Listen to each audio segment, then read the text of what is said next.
Do you have the presence on? That's me. Yeah, that's perfect. And Brad, let me hear you. Here I am. Oh, that's and your wife can be Kramer. I want to be Elaine.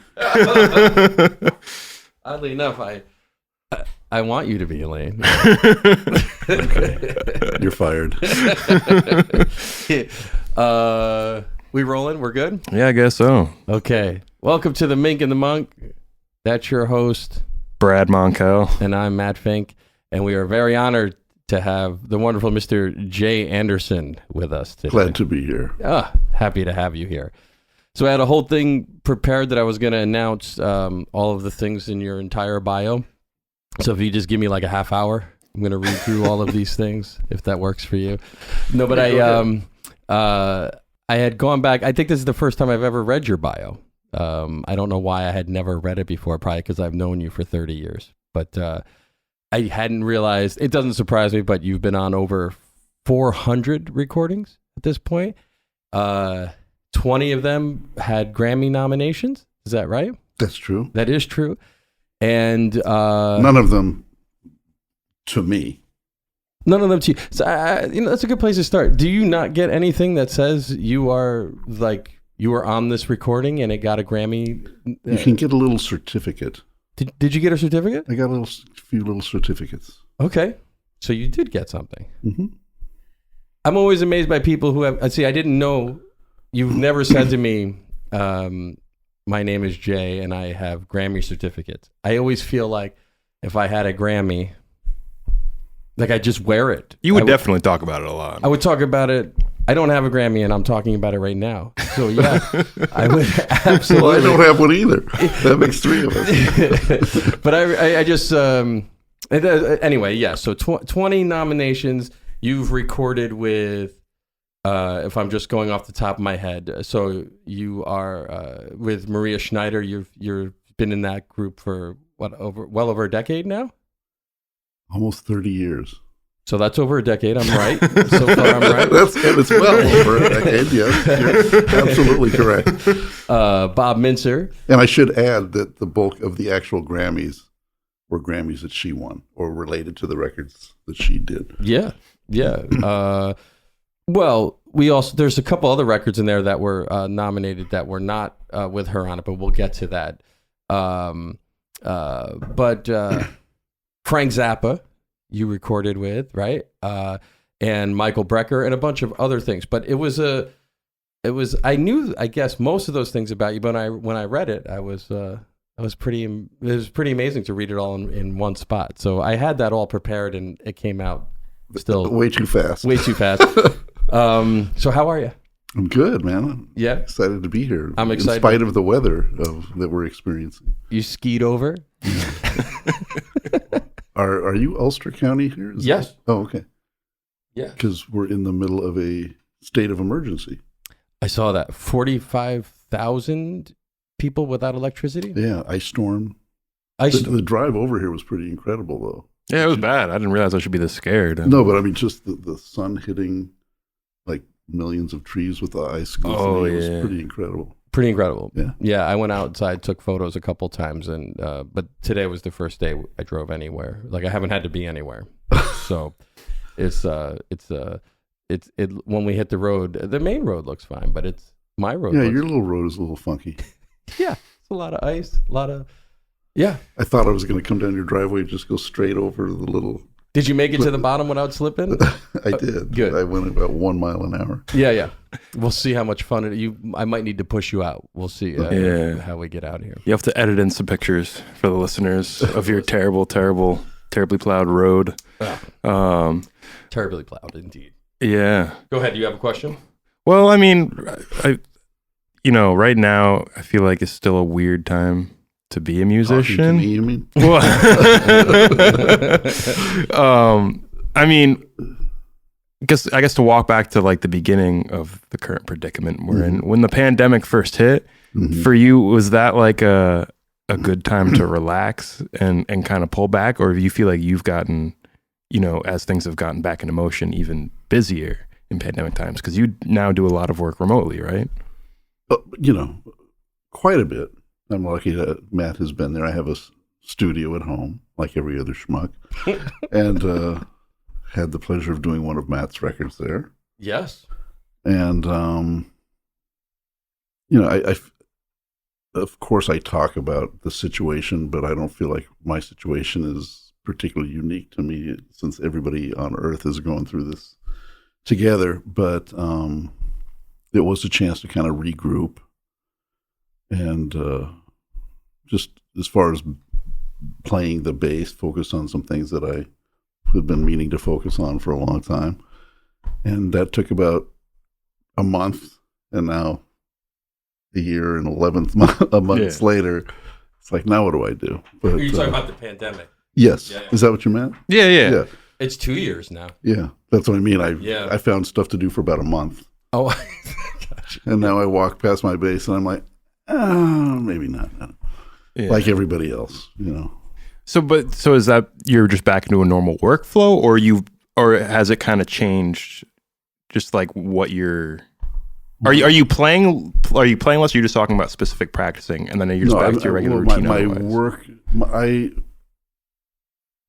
I guess I graduated from college in 1978, and then a couple weeks later, I got a call to play with Woody Herman's band, just by sheer luck. And ever since then, I've been pretty busy. Yeah. And for me, it's different from you guys. I'm a little older. And so... Not much. I think I'm catching up to you. So, my jazz education was more apprentice-based, just playing. And for 40 years or whatever, I've been fortunate and played a lot of great music and been fairly busy, not always, but as a general rule. So then when the pandemic hit, like everything folded. I had all sorts of tours planned and it all went south, but I found solace in the fact that it was happening to everybody else, that this is not something unique to me, and that not comforting isn't the word, but I didn't take it personally, So I found other things to do and kind of organized my music scene at home, like you have done here. Yeah. It's they have these great zero interest 24-month periods, so I certainly have gotten a lot of new gear. That's good. In the last couple of years. Gear is good. Yeah, gear is good. And so, and I have been fortunate to do some stuff from home, but it's not like every day I'm running out to my studio for 8 hours working. Yeah. But a good amount of stuff. Okay. Well, yeah, I wasn't sure if it's like a relaxing thing or because obviously there's so much shitty stuff about the pandemic, but right in the beginning, it felt like, oh my God, I have my first weekend off in like forever. Right. And, at this point, do you feel like your workload has kind of just returned to normal, or is there still kind of like... I would not say that it's returned to normal. Okay. Because as Matt knows, I split my time being up here, and I still have a place in the city. So I used to work a lot in the city, and would use our apartment as a place to stay overnight to go to the airport or whatever. And that all changed. So my wife Marianne and I basically moved the operation up here. Okay. And then maybe when it felt right, we started going into the city more. Well, it's also scary as hell the first year in the city. For if you lived in the city, that's probably when you left. Was the first. People were moving out of our building. Yeah. Part of it we loved. We'd drive into the city and see two cars on the way. And it was fantastic. Do you normally park on the street? Yes. Yeah. So you can get a parking spot. Yeah, you had parking. Yeah. It's like one of the little joys of life is getting a parking spot. Yeah. One of the joys of the pandemic. Yeah. Yeah. In general. It's like a cliche, like, can you do this gig tomorrow night? Well, I got a good parking spot, I think. Yeah. Well, yeah, so you mentioned in the beginning of the pandemic, like the kind of practice routine you were getting into, and that kind of leads perfectly into my next question, which was, when you aren't working as, in the same amount of work you do get in for, other musicians, what are you working on at this point for yourself? Like, what is it that you see that's like keeping you inspired and what's like so frustrating you? I could go at length about the latter, but my practicing the last 30 years was usually for a gig. Somebody would call me for a gig, send me the music, and I would prepare that music so that when I got to the gig, I could be free and enjoy the music and not be caught up in the visual of reading music. But some kind of embarrassing kind of stuff, I studied classical music in college, knowing I wanted to play jazz, but or just not classical music. But there were only few places you could get a college degree in jazz at that time, Berkeley and North Texas State. So I got a college degree just because, and like I said, I graduated, and then just this isn't just false humility, it's really true. One thing led into the other, and I had gigs, you know, and so. It was Carmen McRae, right? After Woody? Yeah, I quit Woody Herman's band. When you get that gig, a guy called me and said, "Do you want to try audition for Woody Herman?" Which is basically you fly wherever the band is and you do a gig, and you're either hired or fired, and how long you're there is fate. So I flew from L.A. from Long Beach to Syracuse. Had never been to the East Coast ever, and checked into the hotel with my bass and an electric bass. I actually played an electric bass at that point, and the next morning got on the bus, which was a cloud of smoke, and there was a bar in the back of the bus, and guys like Joe Lovano were on the band, and Gary Smulyan, and John Riley, great drummer who I still play with, and did the gig, and somehow I managed to keep the gig for a year, and went around the East Coast for a year, and finally we went to the West Coast, about a mile from my parents' house, and I said, "Oh, I think this is where I'm supposed to leave." So. Oh, really? So I quit, amicably. It was not a scene. I gave my notice to the thousands of musicians that went through that band. I was just another guy on that band. And was home, and then got the call to play with Carmen McRae for a couple of years. So that went for a couple of years, and that kind of brought me to the East Coast. We all lived on the West Coast, but it brought me to the East Coast playing with Carmen McRae with a degree of regularity, and I met people doing that who are still my friends today, and went back to LA again, started playing with other people, and finally I said, I should really just move to New York. So I did, and I had 3 gigs when I moved to New York. Oh. So I didn't, like I said, I was very lucky. So I moved to New York with a few gigs. And when you say a few gigs, you mean 3 different touring acts? Is that what you mean? Yes, yeah. They were acts. You didn't have like a 3 coffee shop gigs on a Wednesday, Thursday, and Saturday. No, when I was in California, Lou Tabakin and Toshiko Akiyoshi, Lou had a trio, and Toshiko had a trio, and they had a big band. Yeah. So I would go to Japan and travel with Lou and with her and with them. And then they moved to New York, and I was still playing with them. And when I would come to New York, I met some guys that were playing with Red Rodney and Ira Sullivan, my friend Gary Dial. Yep. Who we will get to later. I think we're going to get to pretty shortly because we're still on this pandemic. Yeah. No, so, and I met Gary and many other people in New York, and I felt, and I was playing with Red Rodney and Ira Sullivan, and they were, they both played with Bird, and they were, for me, an honor to play with these legendary guys. And I was living in California, and Red lived here, but Ira lived in Miami. And I thought I should really seize this opportunity to move to New York. So I was playing with those guys and Lou Tabakin. and to So you had plenty of work. So I had quite a bit of work. Yeah. So you were just looking for a place to really that had an airport nearby where you would be going back out on the road, or were you in town for all three of? No, you said you were touring. No, I had a shithole apartment, Hell's Kitchen. Yeah. Real, Near like Port Authority? Cocaine Central, and I not my apartment, but on the street around me, and it was pretty colorful neighborhood, and I was what, there. there's like the 50s on the west side? It was 46th Street and 10th Avenue. Yeah, like right around a little north of Port Authority then. Yes. Yeah.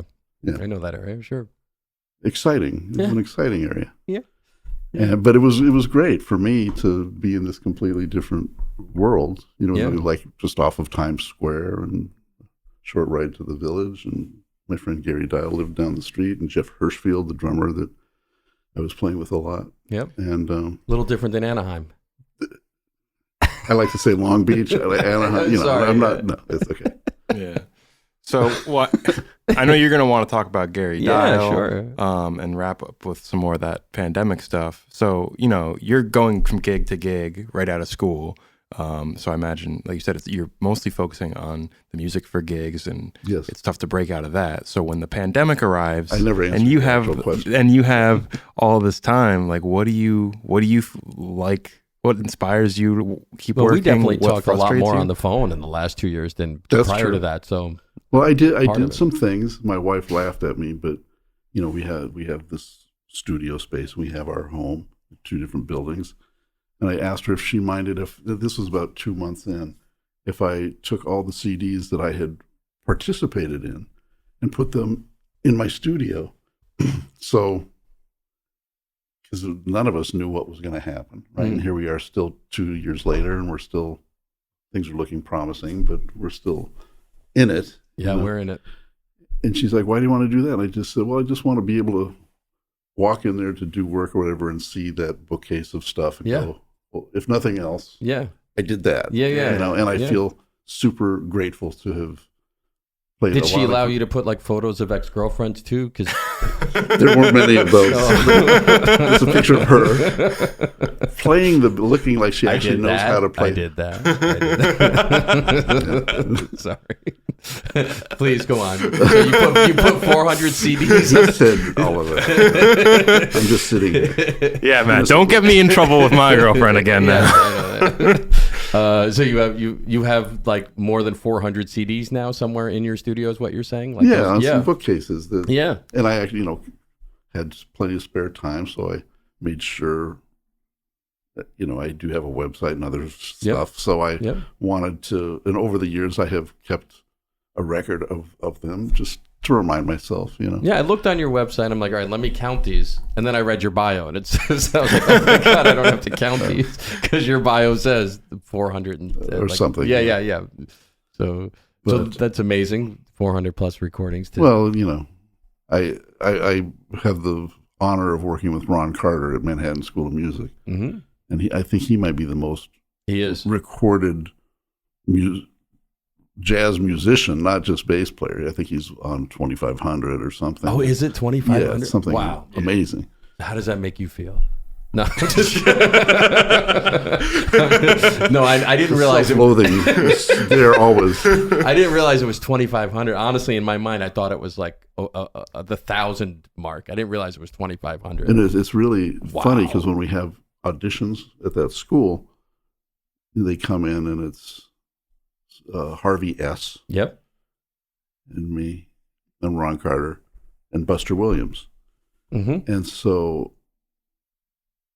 These people come in and they play jazz tunes, and Ron will sit there and listen, and I'm thinking, he's on all the original versions of all of these tunes.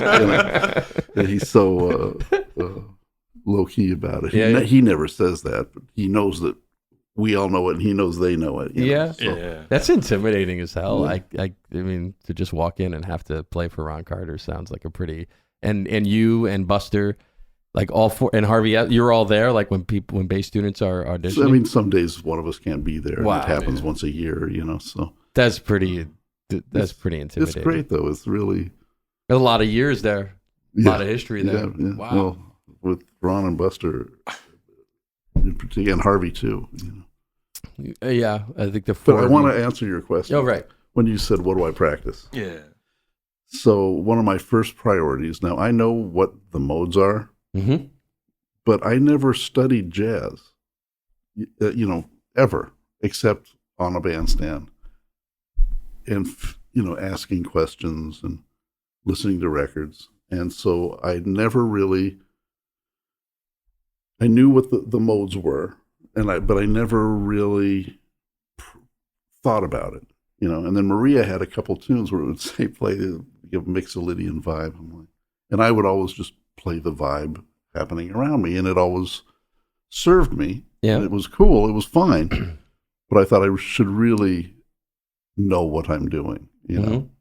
And I don't know that it sounds a lot different now that I kind of know, but I would put on drones and practice with them and for intonation. And I know you know all this stuff because we've talked about. We have talked about it, but I've heard you talk about harmony, so I know you have a. Yeah, but I approach it though, like if I'm being honest, I approach it more how you were just talking about how you originally like it's sound and it's music to me. But I think you remember. Maybe you don't remember when we did our record at your place with you and Adam, and John changed the solo form on one tune, as John Ball is apt to do at the last minute, just change. So I'm a guitar player, and like you don't want, like I do what you do. I like if it's time for a recording session, I learn the music so I don't have to look at it, if at all possible, so I can just kind of enjoy. So you own it to a certain degree. Yeah, so I don't have to think. I don't want to use my noggin for that. I'd rather just react to what I hear going. So John changed. All of a sudden, he made it a modal solo section on his one tune. I just can't remember the name of it right now. And I had to retrack that solo because it said it was I think it was Phrygian. There was two modes. One was Phrygian and one was the other. And I just couldn't, and then as soon as I stopped thinking about it, you were cool. Fine. Yeah, but like that, so that way, and I understand that now more, but this was that was 10 years ago. So I get it. I just approached it as sound. I didn't think about it in terms of that. So it makes more sense to me. Well, I think, in any kind of music, you have to have the heart and the head, so.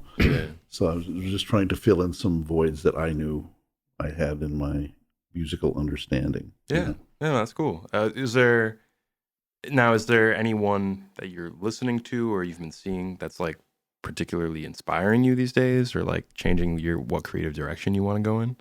Mixolydian. Sorry. You mean other? Just anything you're listening to. Oh, I mean, I listen any to style.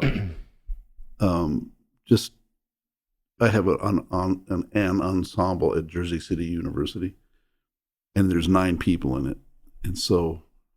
It's easy with a quartet. You just bring in a lead sheet and you play. But with 9 people, you have to consider the material and the different levels in the group. And I want to bring in stuff that they can kind of sound good immediately. So I brought in Pyramid Song by Radiohead. I don't know if you know that. It's an incredible piece of music. And that's one example. So I listen to Radiohead. I listen to Earth, Wind, and Fire. I listen to Ornette Coleman. I listen to Bach. I listen to George Crumb.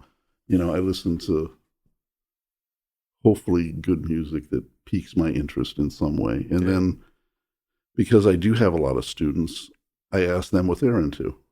And then they turn me on to music. And I check everything out, and if it piques my interest in some way, whether it's the beauty of it or the complexity of it.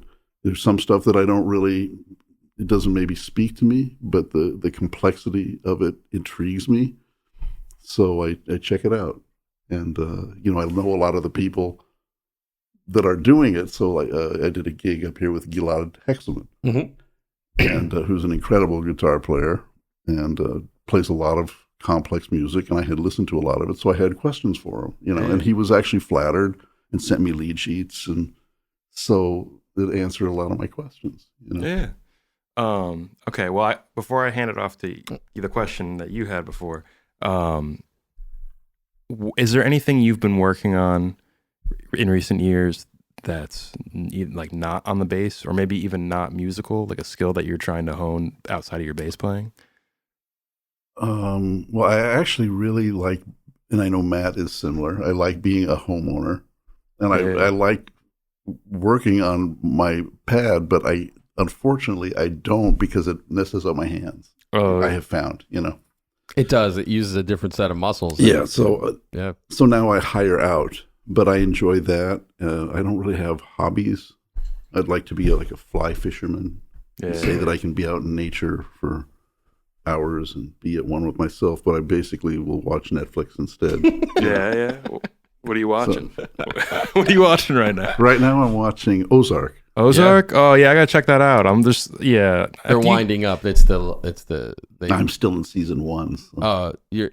Enjoy it. It's great. Yeah. It's I mean, it is. It's nice to because I've seen it all. They just came out so the 4th season is in 2 parts. So it'll be 7 episodes, and then it'll be another 7 episodes. So this is the final 14 episodes, I should say. So they just aired the first half of this.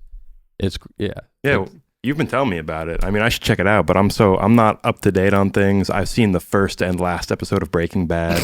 Of course, check it out. It's so stupid that you'd watch the last episode. I just came over to a friend's house and it was on the last episode. Yeah. I'll catch up eventually. I've seen like 7 episodes of Game of Thrones. Shut up, Matt. Okay? I haven't seen 1 episode of Game of Thrones is great. That's a lot of fun to watch that show. All right. Well, we'll get to all that. All right, I'll stop with my string along questions. No. I don't have a lot of.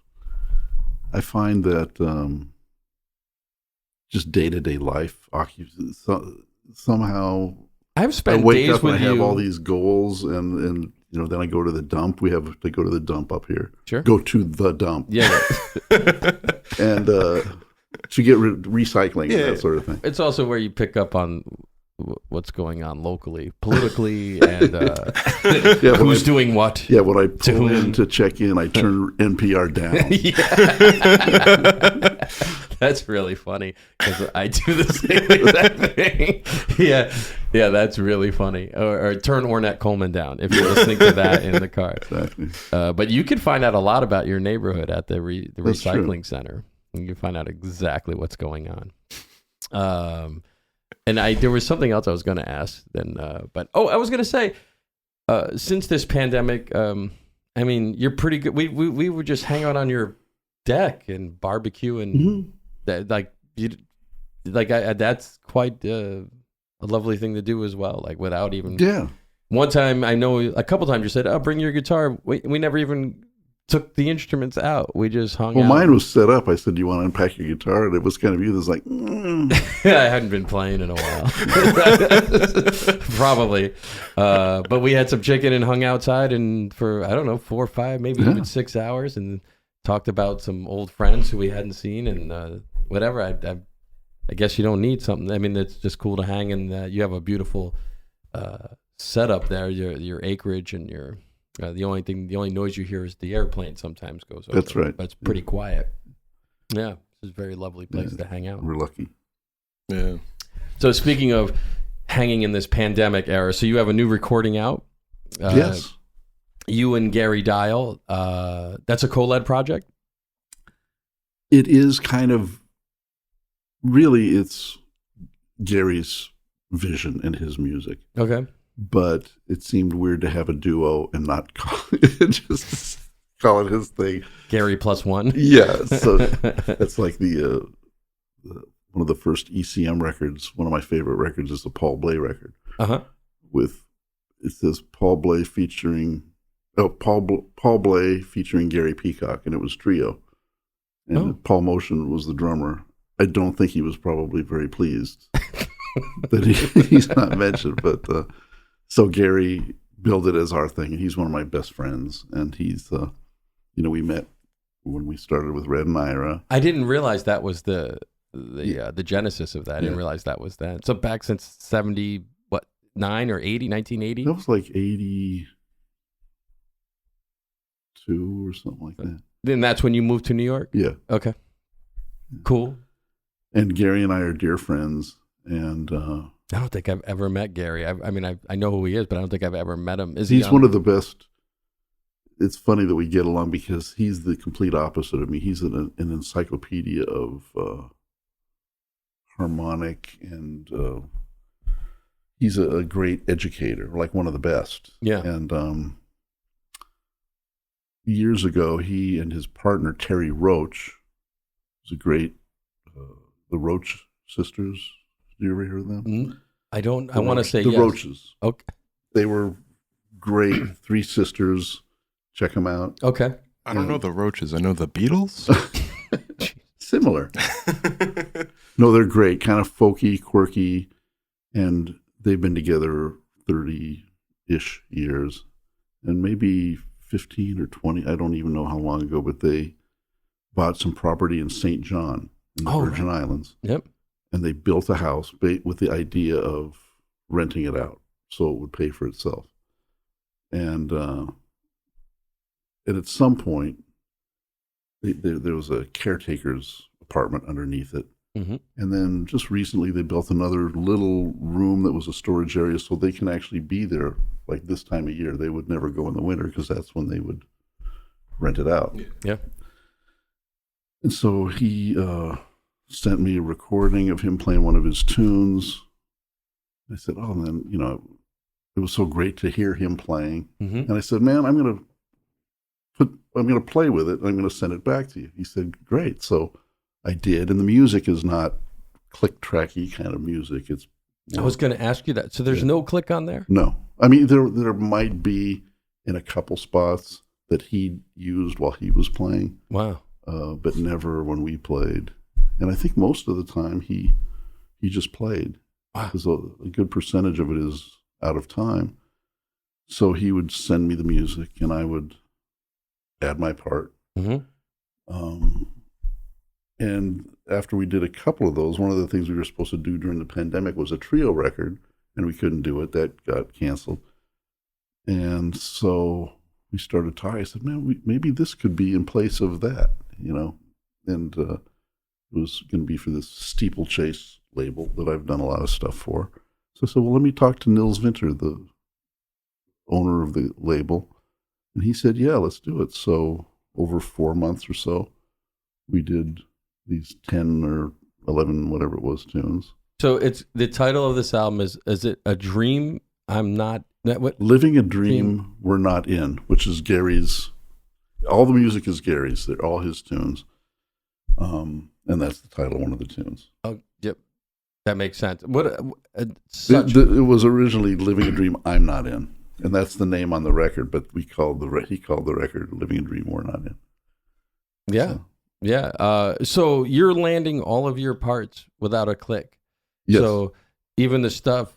So when there's stuff that's rubato sounding, you had to listen to that a ton of times. Well, what I would do is, I'm sure every musician watching has done this sort of thing. You get a PDF of the music and you get the MP3. Mm-hmm. And so I would play it, look at it, think about it, play it again, and think about maybe the arc of how I was going to approach it and give it a shot, Yeah. And full disclosure, it's not like 10 tunes I sat there and I played and it was perfect. And the next, it wasn't like that. But since I did have the luxury of time and being alone, if I didn't like the take, I would just do another one, and if I liked 2/3 of the take, I would find the spot that I didn't like and I'd redo that. Were you as microscopic as nudging notes, or no, you would do the take and let the chips fall where they may? I would be lying if I said I didn't nudge any notes. Okay. But it wasn't a nudge fest. Nudge fest. And when I was playing, when it was a lot of rubato, yeah, there would be a point, and I usually had this predetermined because he was playing, even when he was playing freely on a few of the tunes. It's not like it was just free. There was no harmony. He was just making it up. So in real life, there would be no way to just follow him. So the parts where we've played a lot, so I can do it fairly well with him. But there were parts I was like, was a gig, I'd maybe just stroll and let him Yeah. take it. So I made that call and I'd send it back to him, and he was always cool. Never did he say, "Oh, could you do this over or do it this way?" He was just cool. So. Well, I listened to it the first time when it first came out was a couple weeks ago. We were talking on the phone, and then I listened to it again. And it's remarkable that the feel of it is a conversation, and that's how you play anyway. But I'm just, when you tell me it's remote, I never would believe it unless you told me. I've played it for a few people, and not everybody says that, you know. Yeah, it legitimately has an organic conversational feel. Plus, it's the only record I've ever seen. It's 60 minutes on the dot. It's not 60 minutes and 1 second. It's like, I don't know. I don't know how that happened. But that's kind of funny because this gentleman, Nils Winter, and as I said, I've known him. I've played on maybe 110 of his label's records. Steeplejays. Yeah. And I consider him a friend, but I know him. And for whatever reason, he's like, I want 60 minutes at least. Like if you give him 59 and a half minutes, he wants another tune. So I said to Gary, and I know how long it's going to be, because when Gary was sending tunes, I see exactly how long they're going to be before I've even done my part. So he would send me some. I'm like, can you give me 37 more seconds on that one? So we would do that. And when we hit the 60-minute mark, we were. Yeah, it's like right on the dot. Yeah. But it is incredible that you're able to, that's sort of like flying in the blind, like that you're landing all of these things and it still has the air of spontaneity to it. It's pretty amazing. That's good. That's kind of what we, there's so many incredible musicians at this point. Yeah. Around the world. Incredible musicians. Yeah. And, what sets you apart, if anything? Most of the stuff I do, I wouldn't necessarily say it's groundbreaking. Somebody's calling you for it, so it obviously is what it is. Well, yeah. It is what it is. That's one of my favorite lines. Drives my wife crazy. But when she says, "I love you, Jay," and you're like, "Yeah, it is what it is." I say, "I love you too, honey." But you're thinking, it is what it is. No, but we knew that it was unusual, and I'm sure we're not the only people to have done that during the pandemic. But with Facebook or whatever, you see half of what people are doing. Everybody's posting stuff every day. Yeah, and it's true. I think this is unique in that regard. It is in a lot of regards. I mean, just the fact that I would have never thought it. And then when you told me, we were talking about a couple of weeks ago, and then you told me what went into it. I just it sounds easy when you hear the recording, and then when you talk about 4 months you were working on that, that's not at all what I would have thought. So I mean, it's well, so that's good. Mission accomplished. Just that new way of recording and surviving in this new era. Yeah. Personally as a bassist, I love the drums, and I don't, I like the challenge of playing without drums, but if I have my way, I always love having a drummer there. What do you feel like? How do you feel approaching sessions like that where there is no drums, and do you embrace that? Do you like that like texture? I mean, in that case, it is what it is. Yeah. So I embrace it, and I've played plenty of gigs with no drums, and I love playing with drummers too. I've played with a lot of incredible drummers, that I can't believe I have had the opportunity to play with a lot of these people. And they're all different, But is there as much of a distinction to you? Do you have a big preference, like I would say I do, or do you use it just, whatever the ensemble is, you kind of like just filling that role? Kind of that. Since I'm generally a side person, whatever the situation is, I deal with that. Okay. And usually there's a drummer. Yeah. Do you have a particular favorite drummer-less or like percussion-less recording? Actually, let's just talk about the drummers you don't like. Let's start there. That would be a very short list.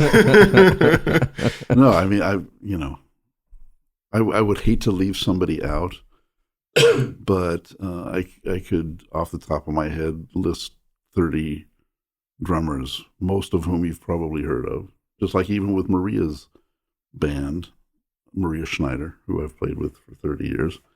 I'm trying to think. I played with Clarence Penn, Yep. Great drummer. Right now, Jonathan Blake is the drummer. Yeah. Great drummer. Obed Calvert has subbed. Great player. Greg Hutchison has played. The last couple, they're subs. Yeah. But even in her band, tons with Red Rodney, it was Joey Barron, a guy named Steve Bagby, Jeff Hirschfield, Greg Hutchison again. But do you have a particular favorite, like no drums recording? Like for me, Quincy Jones' "Eyes of Love" is like my favorite recording with no drums. There's no drums on that? Yeah, on the version on "You've Got It Bad Girl." I think there's another version. I have that record. I have that. That's one of my favorite records ever. That's a great record, Smackwater Jack. Oh yeah. But my favorite is "Walking in Space." Yeah. You know that record? No. Mm-mm. That like era of Quincy, I love so much. They do a version of Killer Joe, Oh yeah. and I think it's Grady Tate Mm. and Ray Brown, Hubert Laws, Mm. Freddie Hubbard. I forget who all is on that, but Ray Brown it's that record that kind of turned me on to Ray Brown, which he had a huge body of work before that. Yeah. But coming from the era I Are we come in the from, 70s with this, or is this still the? This is the 70s. Yeah, I would yeah. say like the very early 70s. Okay. Where, Quincy was now like a producer and having a cast of thousands on his records. And Sure. he did this version of Killer Joe. And I have it as required listening for all my bass students. If, there's just something about Ray's playing on there that Wow. you can't not listen to him. Like, everything else is going around the arrangement, Hubert Law's solo, Grady's swinging. But Ray Brown's playing on there, his sound, his time, his orchestration, when he plays high on the bass.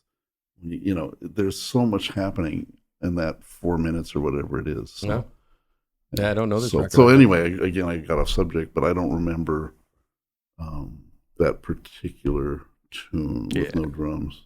Oh, I love that tune so much. I mean, that record, like I said, it's one of my favorites of all time. Yeah, I was just saying that's like one of my favorite recordings without a drummer. Because usually most of the stuff I like to listen to is usually like drum and bass centered, Yeah, it's a very special relationship, Yeah. So. Does Vibes count as without drums? No, really. If they accidentally hit the stand, It doesn't count. It doesn't Not count. to me. Okay. Not to me, man. Yeah. Well, Sorry, no, I'm just Vibes curious players. because Crystal Silence would have to be. Would be Oh, up there. yeah. but that's different. But there's no drum. But I guess Vibes count as drums. Sorry. So on another subject that I kind of want to touch on, seeing as a lot of your work and a lot of your education is in the realm of jazz.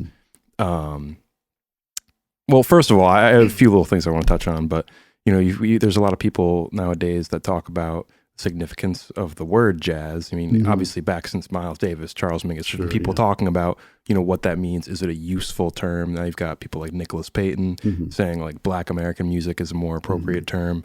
And, I think Black American music is an umbrella term that jazz fits under. And then to me, jazz is like a kind of way of thinking about improvisation. Like, what does the word jazz mean to you when you're talking about it?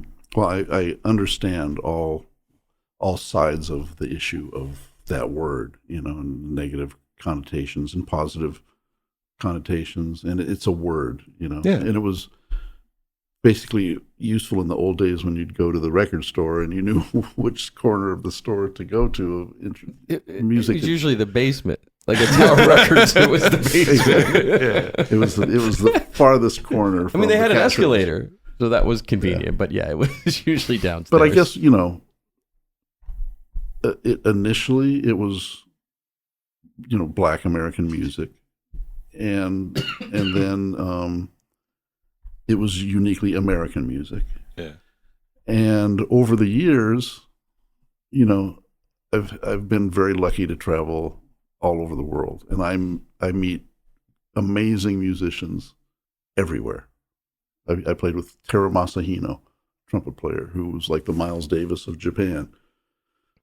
Incredible musicians in Japan, Germany, Switzerland, South America. I don't want to leave out a continent, but Australia. Everywhere. So people might argue that point, but I prefer to be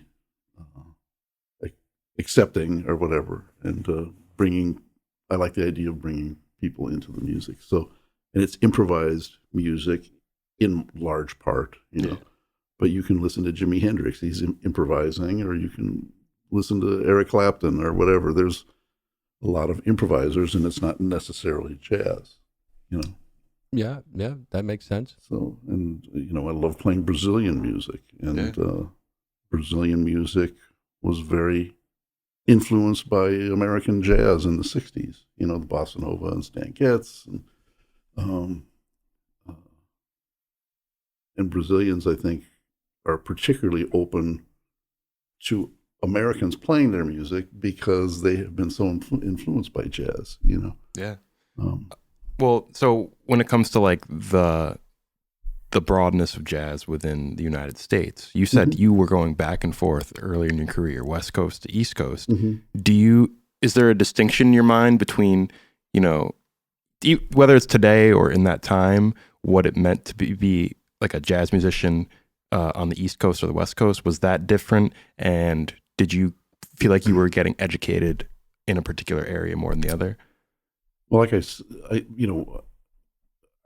had certain impressions of what jazz meant to me. Yeah. And it's very personal, right? What turned either of you onto music, and for everybody. So, again, my circle of friends, we had and when I grew up, so I like Weather Report, and Jocko, even though I play acoustic bass, I was very influenced by that music. Yeah. I'm sure you are too. Him I don't know about. But I graduated from college, and then I started traveling immediately. So I didn't really professionally get involved in the West Coast jazz scene so much. Well, I figured it was more on the East Coast. Yeah. But like, was there a difference though? Would you hear like the West Coast and you felt a certain way about like how players were treating it out there? Well, I mean, there's a history of it that again I learned about more after the fact. But West Coast jazz. Ornette lived in California. Dexter Gordon, bass players. Scott LaFaro lived out there. Red Mitchell, Charlie Hayden. Those guys. They lived together for a while. Gary Peacock. So there was a West Coast jazz scene and a lot of great players that came out of it. But then, Chet Baker and Bob Brookmeyer and what was kind of considered West Coast jazz in the 50s. And people thought maybe that had a little less edge on it. And when you do come to New York, and you're like on the one train heading down to the Village in 1979 or whatever, it was pretty different than getting in your car and going on the 405 to a club. It's just a more intense, like Red Rodney, we play at the Village Vanguard, and it would be awful weather, and he'd come in with his jacket. He's like, I love just ripping off my jacket and playing, and cats out in LA don't get to do that. I'm like, yeah, but they're in beautiful weather. Yeah, true. But there is something about the maybe not as much anymore, but just that struggle of surviving New York that put a little different something in there. Yeah, I feel like that's what I hear a lot of people say, is that kind of like edge, that adaptation, whereas I feel like West Coast gets described more as this like cooler, poppy, or more like lyrical, relaxed. Like, but there were great players out there, Yeah, just as like a general thing. Obviously, there's people transcending all that. Now, as far like out of all the artists that you were working with over those years, is there anyone in particular who who just getting to see how they did things like opened up your mind, like Almost to what all you- of them, you know. I think I learned something from everybody, you know. Like I played with Joe Sample, which is the antithesis of most of the other stuff I did, because, you know, his music was, he was a jazz musician, but there came a point where he had the Crusaders and they were doing, it was more, it was jazz influenced, but also R&B and Motown and all sorts of other stuff. And they were all from Texas. So that informed from East Texas, you know, so there was like New Orleans in there. And that informed, but his tunes were more, I don't want to say poppy because that's demeaning it, but, you know, nice changes, more of a funky kind of groove. And for me, it was really fun to play that music on acoustic bass because that was actually kind of unusual, you know. So, what was your question? Like who you played with, who like changed the way you thought about. Well, like, one thing I approaching a learned gig. from Joe Sample, he was very meticulous and he had charts and it was all written out in the different sections. And before we do a record, we'd get together and rehearse and we'd play it down. He'd go, let's do letter C again. Do that. Forget letter C. Nothing was precious to him. You know what I mean? It was, if he wrote something and it didn't work in his mind, he wasn't attached. He's like, we're gonna put this square peg in a round hole. He was just like, forget about it. And I don't know why, that's just one thing, but it always stuck with me.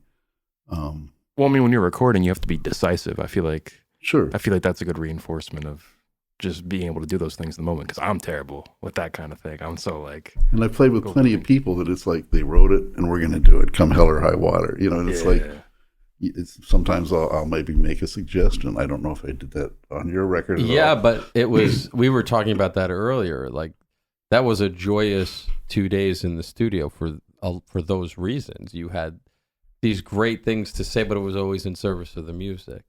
But you also have a meticulous eye when you're looking at charts. Before we even played it, you pointed out like some mistakes that I had made and we hadn't even played it yet. Oh, just like notation stuff, you mean? Yeah, little things like, I mean, I rewrote a chart twice for you because you had, it's not because you couldn't read and decipher what I made. I wanted to do what you had suggested because it made sense.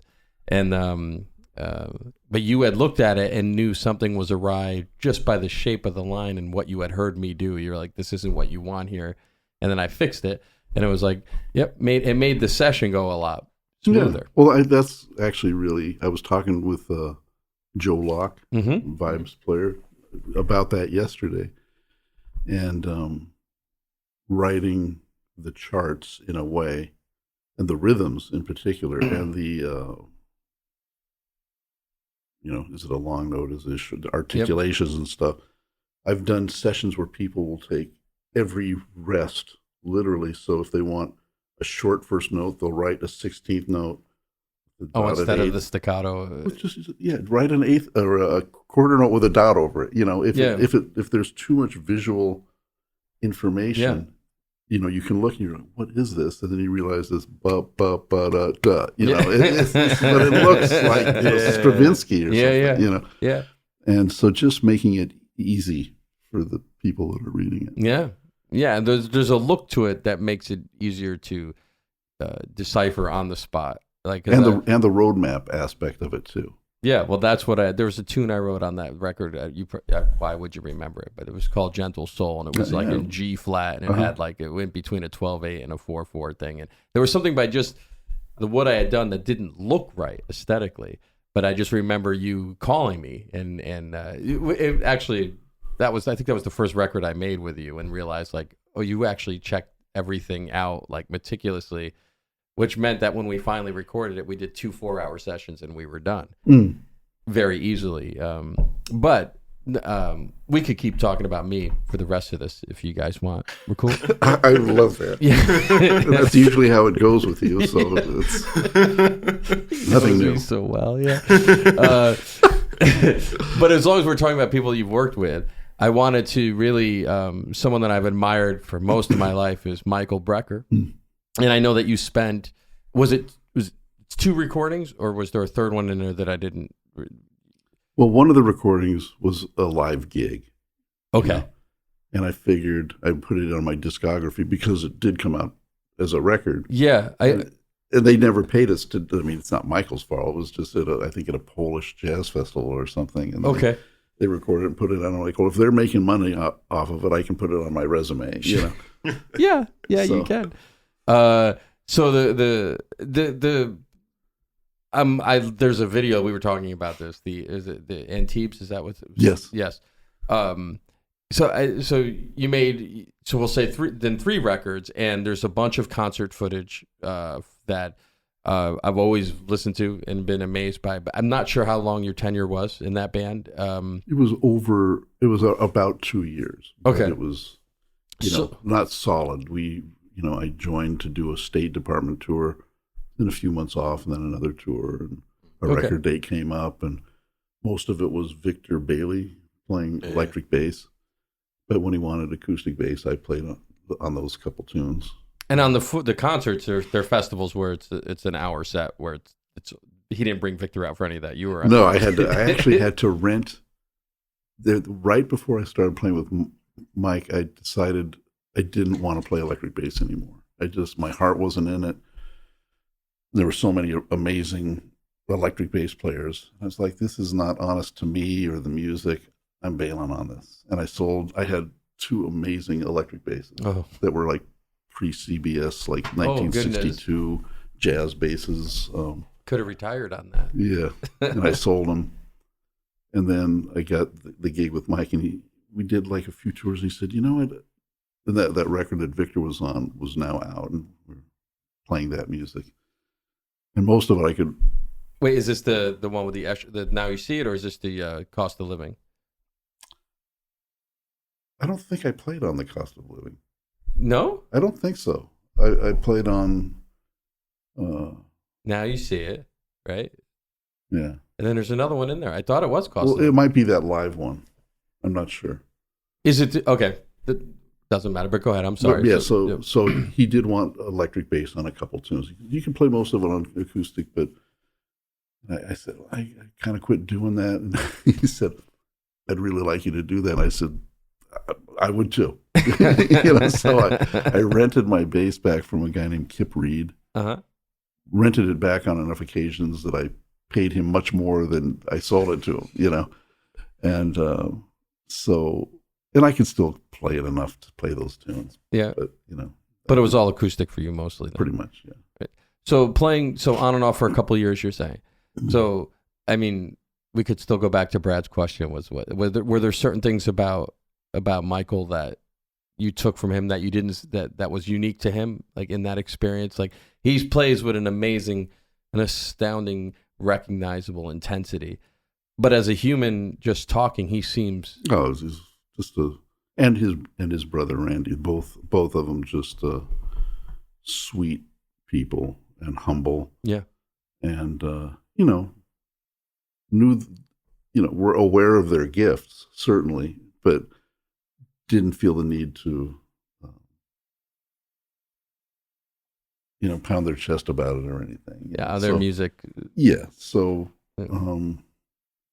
so when he hired me, I was, elated, of course, and learned all the music, So my first gig, I didn't have music, and he was impressed by that.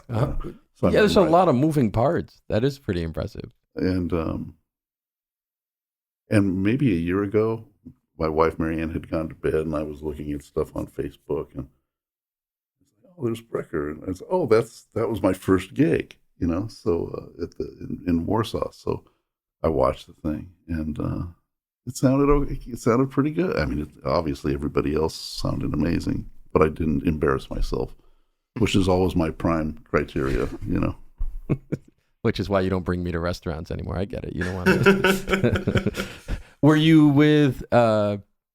Was that with Adam Nussbaum? Yeah, so that was with Adam and Joey Calderazzo, and they had a quintet, I guess, right before that with Mike Stern, right, and Jeff Andrews, great electric bass player. But then he wanted it to be a little more acoustic quartet. So okay, So did you know Adam before those? I did. Okay. But that's kind of, he actually recommended me. Okay. And I did an audition at his home. And At Michael Brecker's home? yeah. Oh, wow.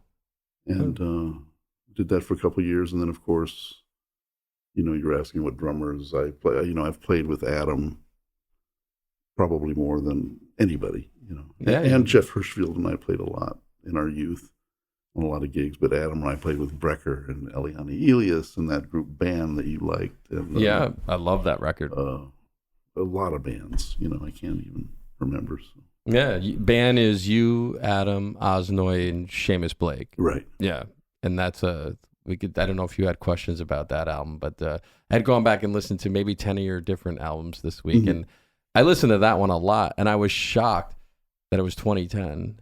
I know.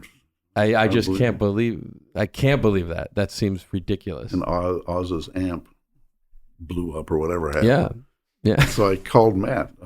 And he's so nice. He brought the amp. Maybe he brought a couple. I don't remember. But you unloaded them and set them up. And Oz was like, no, and they were fine, I'll play bass through a twin reverb if I have to, Yeah, but when I told him what they were, he wanted no part of it. he just like, they're good amps, and I get it, where he's coming from. He is very meticulous and very specific about they're all the mid-60s pre-CBS vendors. And I have one that it would have met that criteria, but it wasn't. Yeah, no, it wasn't good enough. But hilarious. There was somebody else that I brought a couple of amps over for you. I forget who. It was a European a guy that you was a European man. I forget his name, but I think you just did probably Libor. You just did a tour with him, yeah. right? Yeah. I did that as well. I'm so close to you. Yes. I like to take advantage of your good nature. It's pretty easy. I think I was on the way to a gig and I just dropped them off. That's right. Yeah. If I was on that side of town, it probably was the Falcon. I think it was. Yeah. Because the Steely Dan. Well, yes. Cover band. Yes. And I usually drive by your house, so that. Do you ever honk? I would never do that. Oh, you know? No. I would never disrupt anybody. So the other night I was sitting there and I heard bah, bah, bah, bah, bah. I wonder if that's Matt. No, I would just text you and say hello. Okay. I wouldn't disturb every other neighbor that you have, including you. I wouldn't. But I can honk if you'd like me to. No, thanks. Okay. Yeah. So with working with Michael, there wasn't a lot of words then to come at you as far as direction. He just wanted you on the gig, and that was it. You learned the music, and you pretty much. Yeah. I mean, I knew the records, and I knew the other players, and my credo was just make it sound good, and it's not about me or it's not bass solos or anything. I just want everybody to sound good, Yeah, I didn't even realize you took solos until like 10 years into knowing you. Like I've played with you a bunch of there's a reason for that. That's now you are being humble, and no, you're a brilliant soloist, and I just you don't ever force that issue. Like you do whatever the gig calls for, you will do. But I played duo with you a couple of years ago right here at Stone Ridge. That was fun. And it was. Yeah.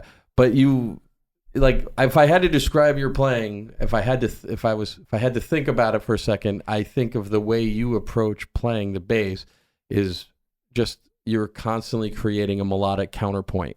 And I don't know if that's how you think about it.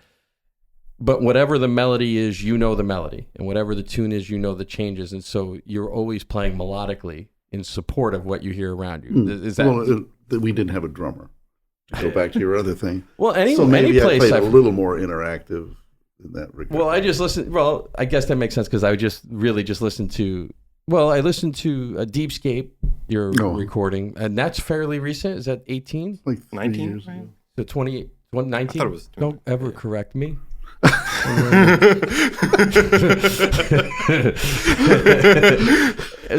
does that so well. You look a little scared. Sometime between 2018 and 19, I'll say. But honestly, I don't. Sorry,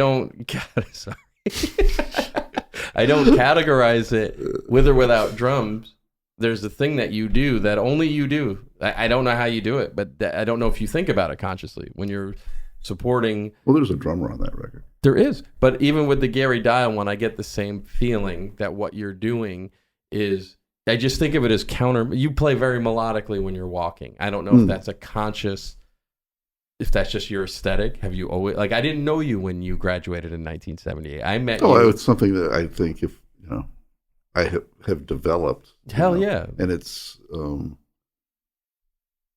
don't even want to say conscious. It's just where things have, whatever has happened here that has brought me to this point, But I do feel like, I tell my students, you got to as a bass player, you got to understand the harmony and the time.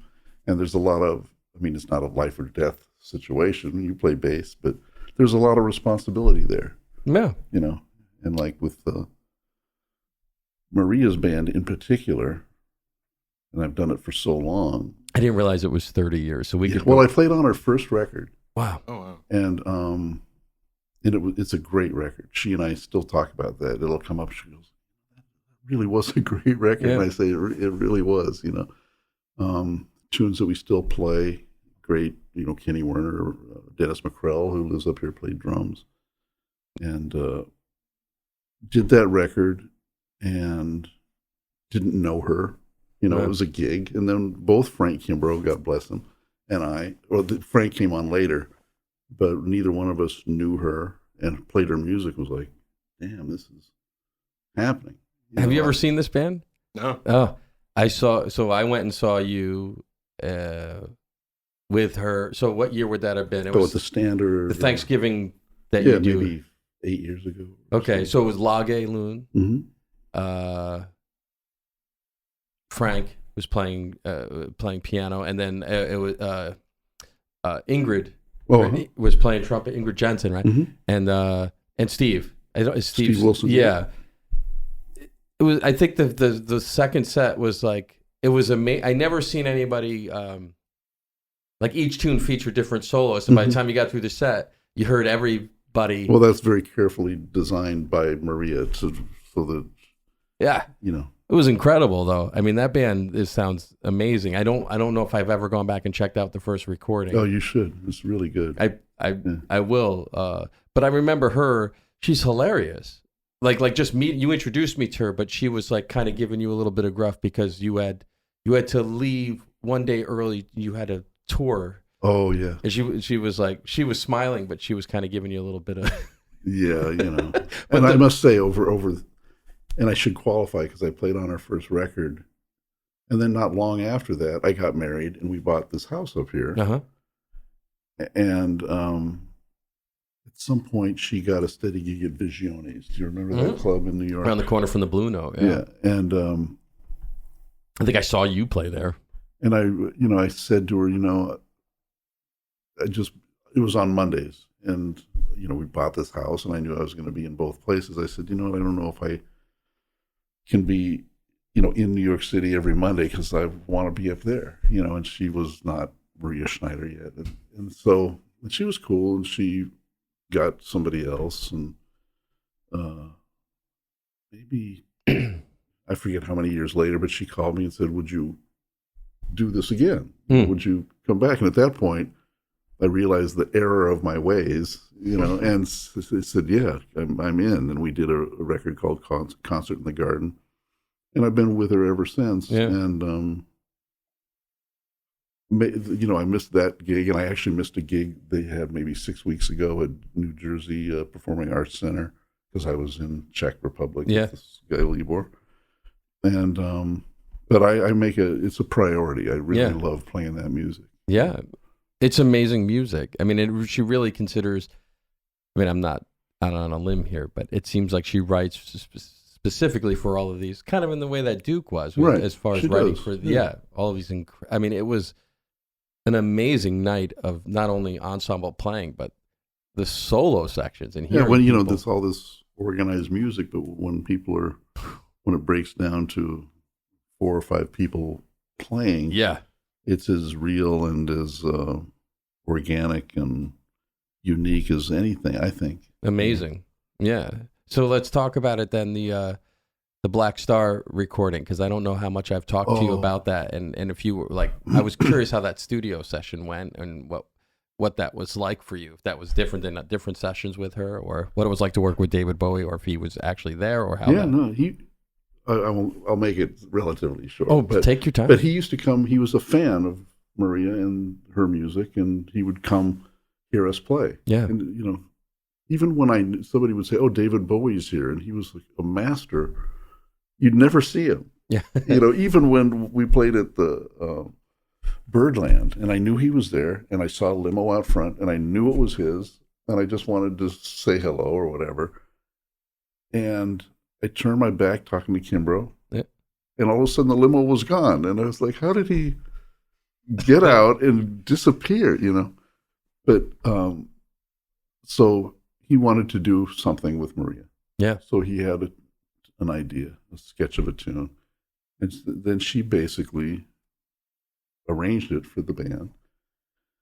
And we had a few workshops with him at a studio called Euphoria. In Manhattan, in Midtown area. In the 30s, right? It's in the 27th Street, okay. I think. Yep. 29th, something like that. So in that scenario, usually I would be at our apartment and just walk a few blocks to that thing. But Marianne and I were up here, and it's like we had to drive through what you've done a million times, like rush hour, to get to the studio. And I'm driving, we hit traffic, of course, and I'm freaking. It's like, doing this rehearsal with David Bowie, and I'm kind of late. So Marianne drops me, excuse me, and I see this big white stretch limo, and I'm like, well, I guess Bowie is here. And it's a really kind of a funky, I don't know if you've been in that stuff, but it's a funky little hallway and then an elevator. Yeah. I remember the elevator, and it's like, I forget which one, but yes, I'm pretty sure I've been there. Yeah.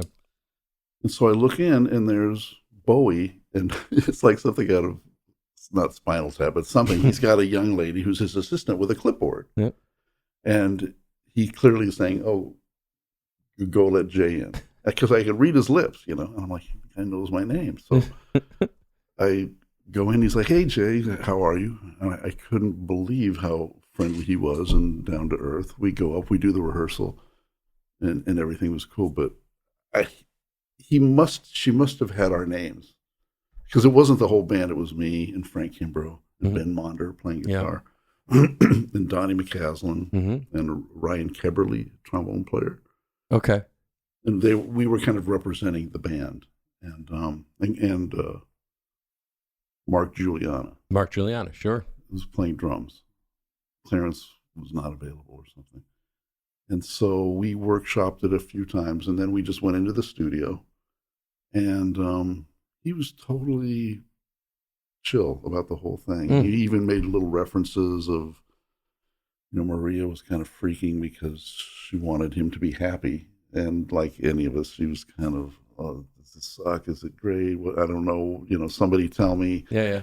And no, it's going to be fine. And it's actually great. I don't know if you heard it, but it's listened to it yesterday. Yeah, it's a great. It's amazing tune. And I think his vocal was like this. What he sang just while we thought we were kind of running through the tune or whatever. And it took an hour. And that's an hour. That's it. Yeah, and she was freaked about it, and she still uses this quote. She was kind of freaking out, and he said to her, Maria, it's just music. Nobody dies. Oh, no, he said, it's not like a plane crash. We all walk away. He just said something great that diffused the whole thing, Nobody dies works too. And so, so that was really fun. It was a very brief thing. It's not like we took the act on the road or anything, but it was an honor to play with him. That's a pretty remarkable experience. Yeah. I mean, I'm that's cool. So you had met him prior to that, or that he would duck out? I never met him. You never met him? I met him Wow. on that elevator ride. And, like I said, he used my name several times. And I'm sure she had it on that clipboard, because I don't think he memorized the name of everybody, but whatever it was. Not me. I'm so bad.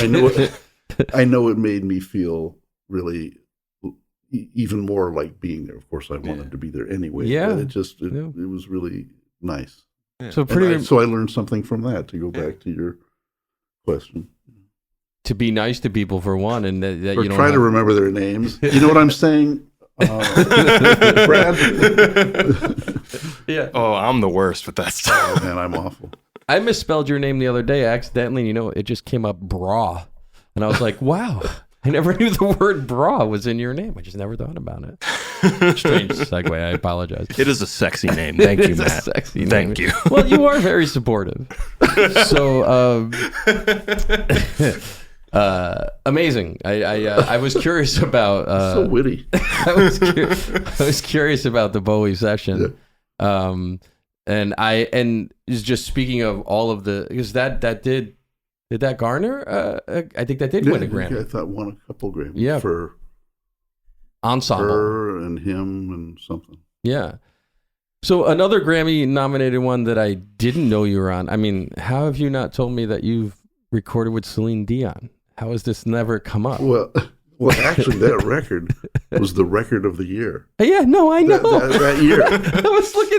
I was just thinking the same thing, like with the whole thing with Grammy, and like I would start off every conversation with I'm on record of the year. Like, I mean, I just don't understand like how Your like name is? it doesn't matter. I'm on record of the year. No, but you know, like the doing of that record, I had an old friend like from my high school days named Rick Hahn. Okay. And he was getting into producing. Okay. And he was working with like the super famous producer guy that did Celine Dion records. David. Wasn't he on his was part of that Housewives of LA thing or whatever? Yeah, I know who you're talking about. He's a pianist. Yes. Yeah, I'm just big. My wife would know. I should just call her because she watched that show. But go ahead. So Rick worked for him. Okay. Writing tunes, trying to make it. I mean, he was writing tunes that were hits. Yeah, yeah. But Rick was trying to, grab that gold ring. And, yeah. So he co-wrote a tune with him, David Foster. David Foster, that's right. Yep. And he probably can't remember my name. Actually, probably doesn't even know that I exist. So I was going to be in L.A. Yep. with Michael Franks. Yep.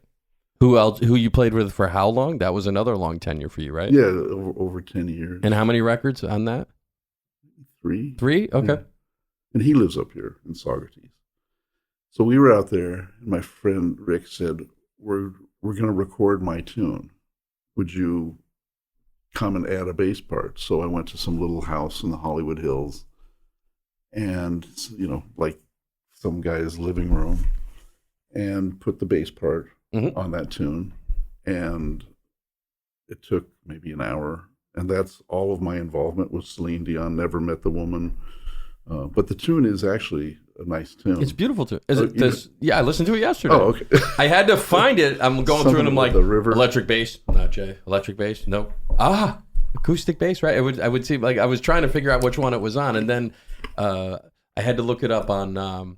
It's a double album release that they did. Because really? Well, because I don't think it's I think it counts as 2 releases, but I think it's on like a best of, or I don't think it's. I think it came out on a. Originally, it was on a CD. Yes. And then it was later released on a. Yeah. No, I did listen. It's beautiful too. She's nice. She's amazing. She is. She's absolutely an amazing singer. I just was like, I'm going through your thing. I'm like, what? Celine Dion, really? Because I just never heard you say the word. But what's interesting, if I may, please, I want to hear on another little tangent.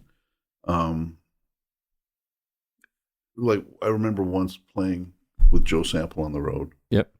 And then flying home and doing a Paul Bley record that day, which are about as opposite ends of the spectrum. Mm. And my reason for mentioning that is that I just always really want to make the music sound good. So whatever it is. Yep. And doing a record like that is a whole other, am I going to go bum bum, or am I going to go ba bum, or am I going to go bum, or bum bum? It's these, and they're actually important decisions, and one of those is the right one. Yeah. Wow. Yeah.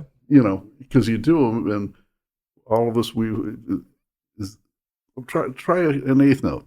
Now go back to the quarter note. Go back to, And if you only had an hour, you don't have an opportunity to try everyone to get it right. Either. Right. Yeah. But I haven't done tons of that type of playing, but I've done enough to have it inform my jazz playing. Mm-hmm. So when you ask about, being melodic or this or that, all the different components of playing music and being a bass player, I think of Lee Sklar, for example. Yeah.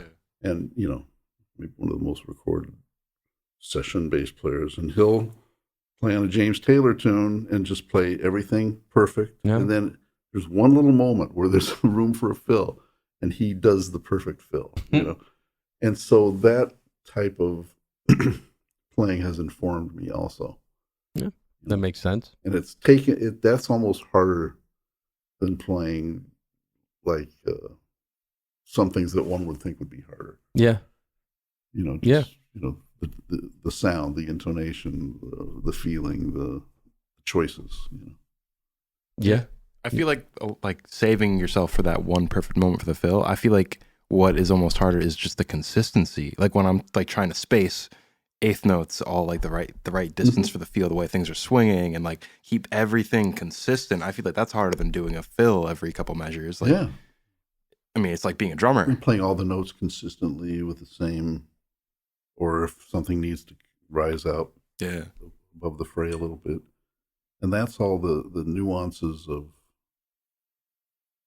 music making from a bass player's perspective that actually I find very satisfying. Yeah. So when you say, that maybe I choose not to take a solo, I don't need to take a solo. You don't. No. I didn't say you don't choose to. It's just you have this.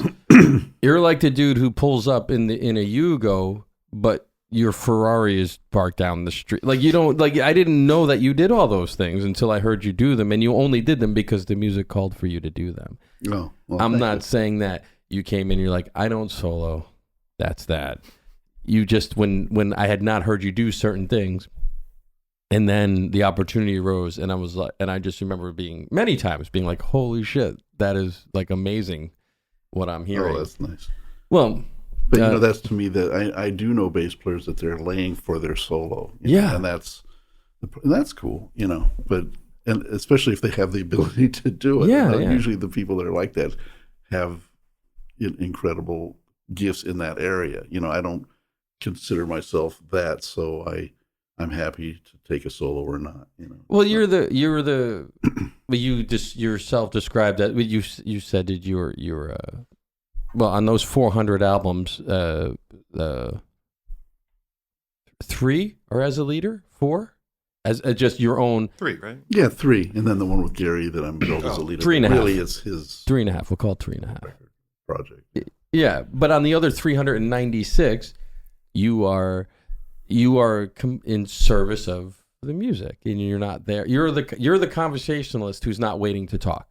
Oh, well, thank you. Right? There are plenty of people. I think even on my own records, I don't take tons of solos. No, but you're always creating a counterpoint that's wonderful to listen to, I guess was my point earlier. So whether you're soloing or not, I don't know. I think of them all as the same thing. You're making music is what it seems like.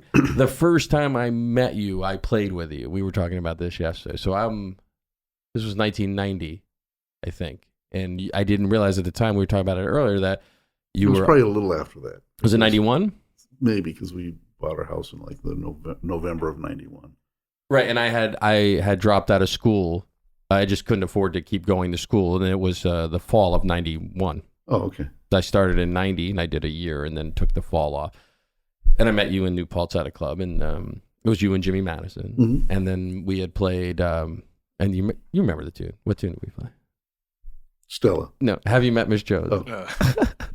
But anyway, I just remember meeting you and having a great time, and I don't think I just think in the 30 years we kind of just, our paths kind of do this. And but you've always, now that I'm older and I kind of look back on that, you were probably in your 30s at that point. Like you were, like that, yeah. So you had just gotten off the road probably with Michael Brecker, and that time, yeah. And you were just playing at a crappy little club at New Paltz, just hanging out. I'm John Flower, like the whole gang, T. Hickes, and Tony Cunin was the pianist. I don't know if you, that was just, I'm just thinking about the names of that. Anyway, my point is, whether you were doing that or whether you're playing with Michael Brecker, first of all, I didn't know until yesterday that you were touring with Michael Brecker. If I had just met somebody, I wouldn't have even said my name. How you doing? I tour with Michael Brecker. That's how I would have started that conversation. So you're very humble in all of those things, but you are on all of these recordings. You just seem to make music, and that's why you. That's what bass players are supposed to do. Yeah. In a perfect world. That's what they're supposed to do. Now take Brad. Please. Are you listening? I'm a trendsetter, Matt. Don't hold me back. You're a trendsetter? Trendsetter. Trendsetter. Okay, I got it. Anyway. Everyone loves 16th notes over the entire first chorus. That's right. On the ballad. That's right. No, that's when I do 30-second. That's when you do 30-second notes. Right? Exactly. I'll just mention there was 2 other recordings that I was fascinated by, and we can just touch on them if you want. But I didn't know you worked with Frank Zappa. Well, that's who I want to talk about. So, Brad, to you, did you have a question? Well, we talked a little bit before we started recording. Yeah. I'm a But we opted not to huge. talk about it, so we had some fodder. Yeah. for this Well, moment. let's see what he has to say, and maybe we'll still opt to not talk about it. Let's see. But I am a huge Frank Zappa nerd. He's one of my favorite composers ever, and I know so much of his work. Yet still, there's so many things I haven't heard. He's got such a huge discography. Massive, and you played on Thingfish, Man from Utopia, and the third record's escaping me right now. But It's Reuben and the Jets, which I think was maybe a Mothers of Invention. Yeah. I guess to start out, how did you end up meeting Frank Zappa? Well, I'm realizing I have a lot of these credits that are really a brief moment in time, But I used to live in Long Beach, California, right after I got out of college, and I went on the road, and a young drummer who was kind of moving out of his parents' place wondered if he could sublet it while I was gone. And that was Chad Wackerman. And, Chad was in our neck of the woods. His whole family are all freaky, talented people. Their dad had a big band at an elementary school that was like winning awards. These kids, the kid that played Vibes was like this. Wow. And they were happening. And Chad was incredible at 10 years old or whatever, and his brother Bob played bass, and he has 2 other. I'm embarrassed to say I don't remember all of his brothers, but they have all been successful. One of them plays in a big rock band, and so I came off the road, and actually I was going to move to New York, and I had left my bass in New York because I know I was basically going back to Long Beach to get the rest of my stuff and move. And so Chad said, Frank Zappa wants to put acoustic bass on a bunch of stuff. Can you do it? And I said, man, I'd be down, but my bass is in New York. So a friend of mine named John Hettle was nice enough to lend me his bass. And I went to Zappa's home in Studio City or whatever it was. And it was, he had a studio in his home, like a real studio, and the engineer and him and me, and they were in the booth, and I was just in this beautiful studio by myself with, timpanis and marimbas and stuff, guitars everywhere. And said, okay, let's get started. And I was a little concerned because Chad had told me that reading his music was super hard. Yeah. And I was like, how am I going to do this? I am a fairly good reader, but not fly shit kind of reader, And so he'd pull out a tune, and most of it was stuff from a live gig because he recorded every gig. And he had he just had a lot of stuff he wanted to put me on. And some of it was with Steve Vai, guitar player, and where I think he doubled, like Frank sang something, he some incredible. He's like, check. He was actually listen to this. He was like, he was excited about it. Yeah, no, he loved Steve. I mean, that's, and I didn't know who he was, and I was like, man, that's he's like 18. happening. Yeah, he would have been 18, 19 years old at that time. Okay. And Frank billed him as impossible guitar. Like it was guitar Frank, impossible guitar Steve Vai. That's how he built. Like he loved. Yeah. Anyway. So anyway, we spent. I got there in the morning, and I think I left. I was probably there 12 or 15 hours. I was there all day. This is the same place where he rehearsed his band regularly, right? I think so. Yeah, I assume because it looked like that. Yeah, that's what I remember. That was like a thing. He rehearsed like 3 months out of the year. They would rehearse at his place. Oh, okay. Yeah.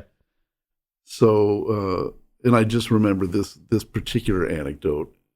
He wanted me to play with the bow, and he said, when you hear the guy vomit, I want you to pick up your bow and make it sound like rats running across the floor. I was like, oh, okay.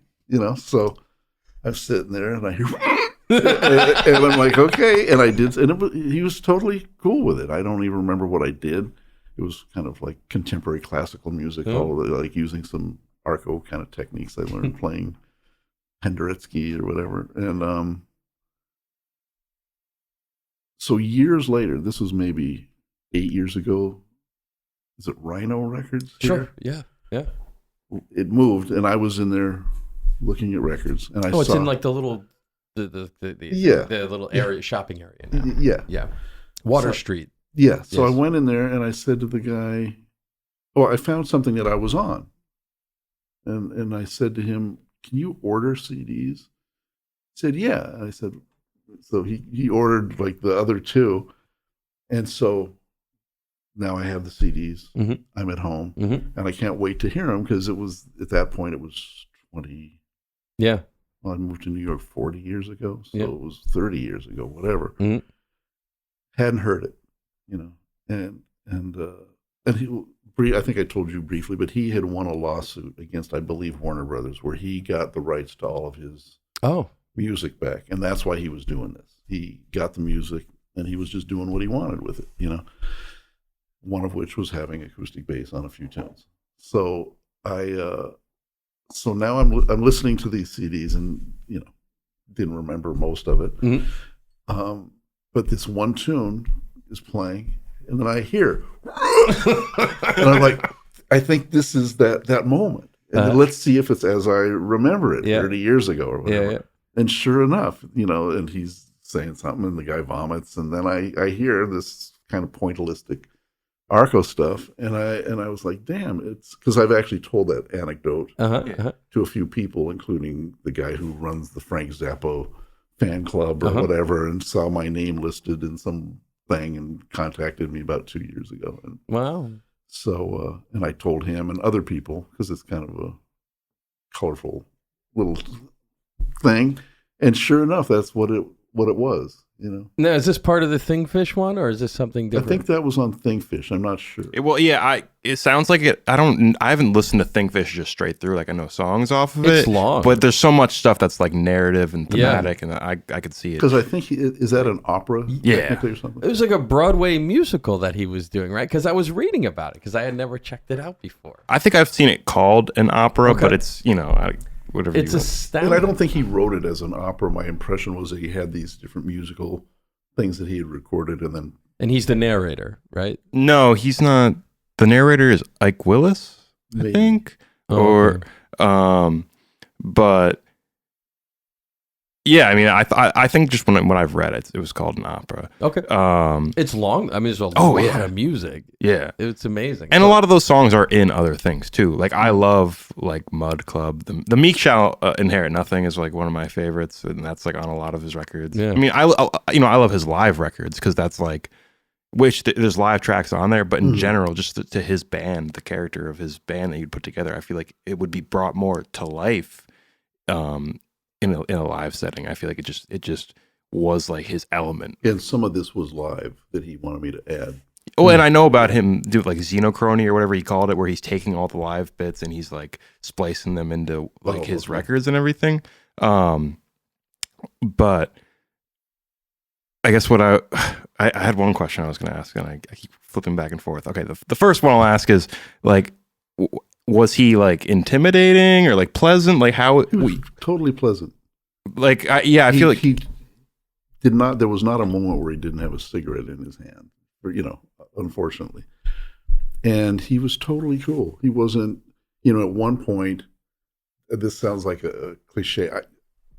I really wasn't familiar with his music. I knew who he was, and Chad was a friend, so he would tell me about it, and I would hear anecdotally, "Oh, this is the hardest shit ever," and that's why I was a little freaked to do it. But he was very nice, and on a music stand in front of some marimbas was the Black Page, and that's what I was afraid of, that it was going to be something like that, So I'm kind of looking at it, and he saw me looking at it, and he actually came out. And I said, "You're not going to ask me to play that kind of shit." And he laughed. He said, "No." But I said, "Because I don't think that's would be possible." And he kind of gave me a little lesson. He's like, "Well, you break it down." And he took maybe 3 minutes and just said how if he were me, how he would go about learning it, And but he was super nice, and he wasn't intimidated. I was intimidated, but very quickly it was like. Like I said, it was like 15 hours, and it was just the three of us, and he was respectful and very nice. Okay. Yeah. Well, and in a way, but since I was getting up the next morning to fly to New York, I had that on my mind too. You know what I mean? So I wasn't completely, I was musically invested, but I was still a little uptight about leaving my family and making this move across the country. Sorry. No, it's fine. And returning a bass. That too. Yeah. Well, like I was saying, his live records, I feel like have such like a unique and powerful feel to me. But like his studio recordings, I feel like have a very particular sound in the way he did his production. And it's not even like. I like his live recordings more. Sometimes there are things about what he does in the studio that isn't necessarily what I think is like a pristine sound. It's like I feel like there's a lot of things where it's very like it sounds like he's recording in a way that's just non-standard. Like does his studio seem very like run of the mill the way he ran things, or is there any like was there any way he was doing things that sounded different? Because I can't tell if it's in just the process of how he mixes, how he gets his sound, or if there's a way he was doing things. I really don't know. I mean, it was a very big room with a super high ceiling, so I don't know if that colored the sound of the recording in some way that gave it what you're talking about. I don't know, but it was nothing weird or unusual particularly. Yeah, it's hard. It's hard to describe. Like just a lot of he does so much overdubbing and things, and his like studio tracks that like the way the vocals are mixed, the way the percussion's mixed just sounds weird. It's like it's not bad, it's just this weird like Zappa studio sound to me that like I don't know. I wasn't sure if just his aesthetic or something. Yeah. I just wasn't sure if there's any explanation in how he does his things in the studio that would come across that way, but there definitely is like a specific sound to me when I'm listening to those kind of things. Well, I mean, okay, so now today, besides the stuff you did with him, are you like familiar with bigger parts of his discography or his bands, not his bass players? Oh, I mean, okay. I know Vinnie Colaiuta played with him. I know Terry Bozzio played with him. I think Terry's on that. Is he part of that music, the Kingfish? Is he? I know Arthur Barrow and Scott Tunis were playing electric bass, and I know George Duke. Oh, was he on those? No, I mean, I know he's not with me. I know he played with Zappa and the Fowler brothers. Oh yeah. Who I knew a couple of them a little bit just because they were on that California jazz scene, and one of my best friends, Mike Higgins, was very close with them. So I knew a lot of them, but I'm embarrassed to say I am not really familiar with his music. But I lived at 46th and 10th, and I think it was called Pier 47. They built a big concert venue on the Hudson at 47th Street, and Zappa was going to play there. So this was, I forget if it was, I had already recorded with him. So Chad said, "Oh, we're going to be like a block from your pad. Let's come to the gig." And so I did. So I walked 3 minutes to the concert, and got mugged twice. no, heard their show, and it was amazing. Yeah. And Chad is among the most humble humans ever. And I was like, man, how do when you hear music that you really don't know how they're doing that. Yeah. Usually you hear, man, you have some idea of what's going on, but I was like, man, I have no idea what that was even, and how do you guys do that? Wow. And I guess they're really rehearsed, and Yeah. but it would go into another groove, another tempo, just on a dime. And I was very impressive. They were known for that, right? The rehearsing part of it. That was like Yeah. a thing that he talked about a lot, like keeping that machine moving. Well, how yeah. much went into it? Like in rehearsal was a huge part of it. Well, I think it was like every day a lot of the time. Like when they were before a tour, it was just Right. like music director hours. Yeah. Like No, it was part of your pay. Like Yeah. you were that was part of the deal. So it was a commitment. Yeah. Yeah. And it had to be. I mean, my God, like you said, I mean, I hear any Zappa recording I'm like, I always am thinking, how did they do that? Because it seems so relaxed. And then like even little musical jokes are like these intricate, like vignettes that like, it just sounds so easy, but then in realizing how'd they make it sound like that? Yeah. I remember, I love Pat Metheny's different projects, I remember seeing, I think it was a live gig in Korea and it was Steve Rodby and Antonio Sanchez and the Kung Fu, like that band. It was maybe 10 years ago or something. Was that with that would have been the Way Up tour? Around that time. Yeah, okay. And that's I saw that band. And I watched this Korean concert footage, and I was like, how do these guys do this? Because it's super intricate. Yeah. It didn't look like anybody was reading music. Now, maybe they had iPad. I don't know. This at some point everybody's playing guitar on stage. Does that ring Maybe, a bell? but there was some guy in the back playing guitar that you never, it's like, oh, there's another guy back there. And Lyle's still in the band. This was like, Yeah. I saw that at the Egg up in Albany. And at one point, everybody's holding a guitar. Even I'm sorry, just spaced on his name. The Antonio. Drummer, I think Christian McBride was in it at this time. Oh, okay. I could be wrong, but because I saw them several times. Anyway, at one point, there's like 10 guitar players on stage. Like the horns were all holding guitars, and including Pat. That's 10 too many. Oh, yeah, no kidding. No, it was amazing. So were they in tune? Yeah, it was wild that any Pat show I've ever seen, I always leave going, how did that just happen? And it's always long too. It's like it's like a 3-hour show. It's an event, and it's always. I played at the Monterey Jazz Festival like a couple days after that, and I saw Antonio. And I know him a little bit. He subbed with Maria a couple times.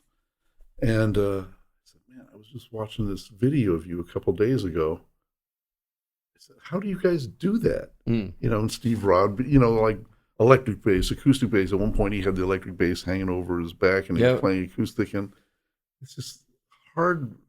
It all sounds melodic, and they were geniuses at Pat and Lyle at writing music that was so intricate, but still sounded beautiful. Like folk music. And he just laughed, and I don't remember what his response was, but I've never played in a group like that. Like when I memorized Brecker's music, it wasn't like that. It was these tunes and this bass function, and they weren't science projects,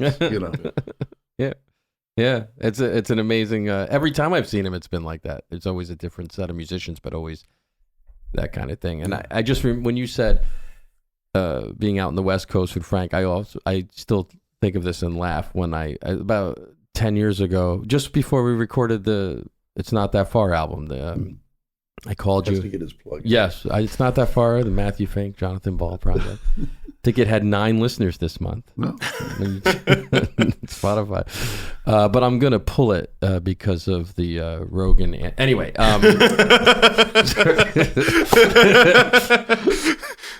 Maybe I'll get in line with Neil. And anyway, but I remember calling you. We were supposed to record that We did record that record in July. and I was going out to. My wife had won an award because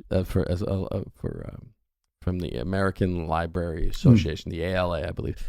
And we were going anyway. I said I'm flying out to Anaheim, and I had no idea you were. Well, you say Long Beach, but I said I'm flying out to Anaheim, and there was a pause, and Jay's like, "Why?"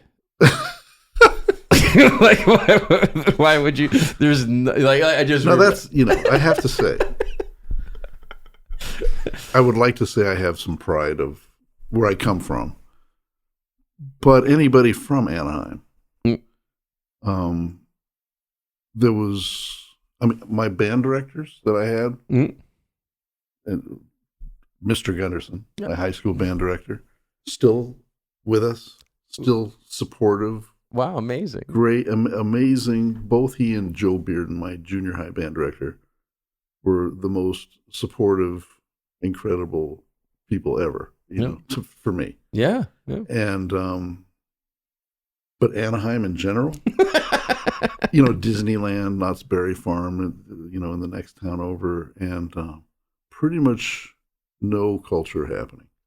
Then, and maybe it's better now. There's a lot of orange trees. I think because I told you a lot of close friends, but well, I told you I was going, and I didn't mention Disney, which was probably why you were like, "Well, then why are you going?" like if I didn't start out the conversation by saying I'm going to Disneyland. Like, so you hadn't won the Super Bowl. I hadn't won this. Yeah, no. So, but it was for an ALA convention, but anyway, I just thought I never thought of you as not having pride about the things that you had that occurred for you during your childhood. But I have a student at Manhattan School of Music where I've been teaching for 22 years who's from Orange County, which is where Anaheim is. Yeah.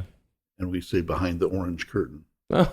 Because it was fairly, I didn't realize it when I was growing up, but a fairly conservative area, which is fine. Yeah. But, your airport's John Wayne. Of course it's conservative. Yeah. So the student, I forget where he's from, but he's from Orange County. And I said, congratulations, you made it, because you got out. I think it's one thing to be from Detroit or Philly or wherever and be Albany area and be interested in music and find your way. Mm-hmm. But to be from there, I was proud of this kid. I said, man, that's, it took you some balls to leave there and come here. Mm-hmm. That's a big change. It is a big change. Nice weather. Nice weather. It's hard to leave that nice weather to come here because. Yeah. Guys, I really have to pee if I'm being honest. Can I just clap and we'll edit it back in? You can click your high heels together. If you guys want to keep talking about this. We can keep. We've been at it a while, so we can also end it if. I was just going to bring up. We should probably end it in a more formalized. Yeah, I was going to go clap, come back, clap, edit. Sorry guys, but if we should go pee, and then you come back and we'll make. Go ahead. We can edit or not edit it. All right. Yeah. I couldn't take it anymore.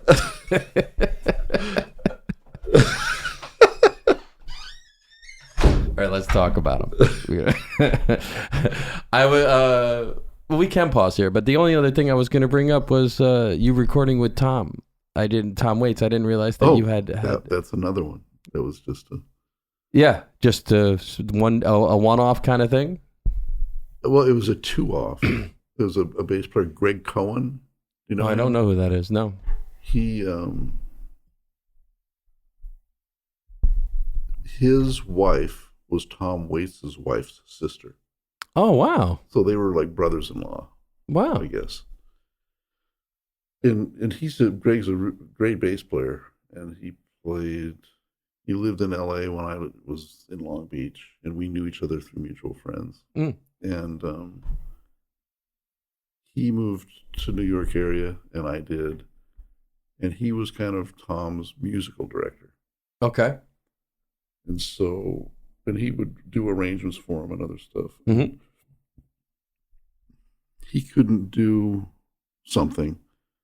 So he said, "Can you record a tune with Tom Waits?" So I went to Tom's pad. Oh, wow. And recorded this one tune. And then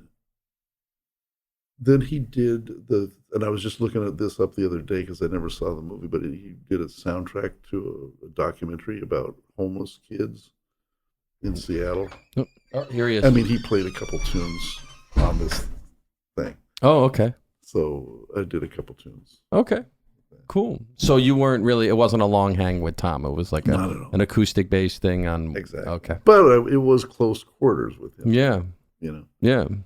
Yeah. So everything come out all right? And I'm back. And we're back. That break was brought to you by Gin and Coffee. Snoop Dogg tune? Is that what that is? Sipping on gin and coffee. Yeah, You have a new lilt in your step. It's Yeah. like you came in, floated in there. Yeah, now I can focus again. Now I feel like you're actually paying attention. Before you were... We should see if we could get like adult diapers to sponsor us, though. Then you wouldn't have to take these breaks. You know, you could. We'll figure out. We were looking for sponsors, so yeah, depends. You know, shout out to depends. But we have been at it for quite a while. I think that we're close to 2 hours. Oh, are we? Yeah. Oh, that now. No, this is awesome. Oh yeah, we would go forever. We just don't want to be. But Brad's bladder will not allow us to. But hey, I've been good on the other episodes. This combo, I guess. Yeah. No, it's a strong combo. Gin and tonic and coffee is that right to the bladder. Yeah, but I mean, yeah, we can start wrapping it up. But I did want to, have a chance to talk about Deepscape. Oh, that's a Deepscapes, or it's Deepscape. I kind of made up a word. Yeah, but well, I mean, I'm curious to know if there's another album coming from you soon, but also what set Deepscape in motion. Good question. So I have, like I said before, I've done a lot of projects for this label, Steeplechase. And he lives in Copenhagen and Myrtle Beach and would come and just do 5 records in the old days, he would come and maybe in a week do 15 recordings. Once I did 3 records in one day with him. Wow. And not a lot of time put into them individually.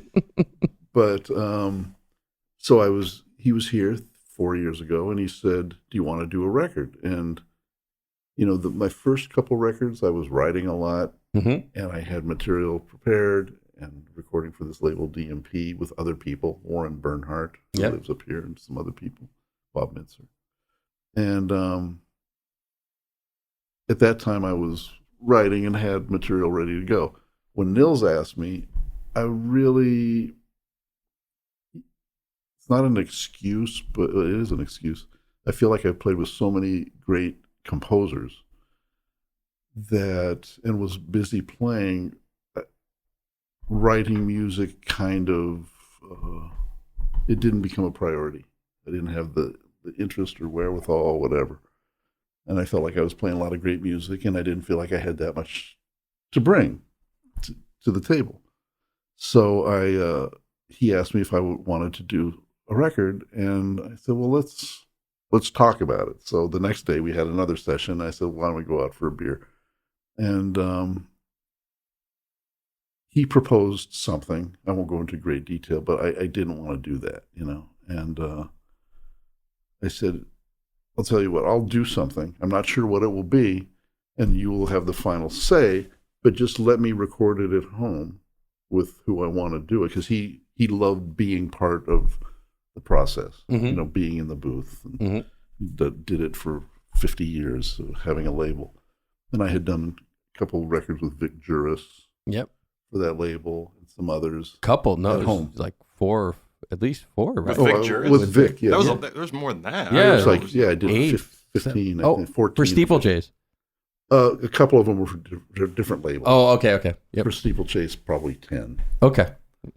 And I won't go into the details of what he wanted me to do, but I basically turned him down and said, but if I can do it at home and let me think about it. Mm-hmm. And he said, well, yeah, let's do that, which was, to his credit, not pretty out of the loop, for what he likes to do.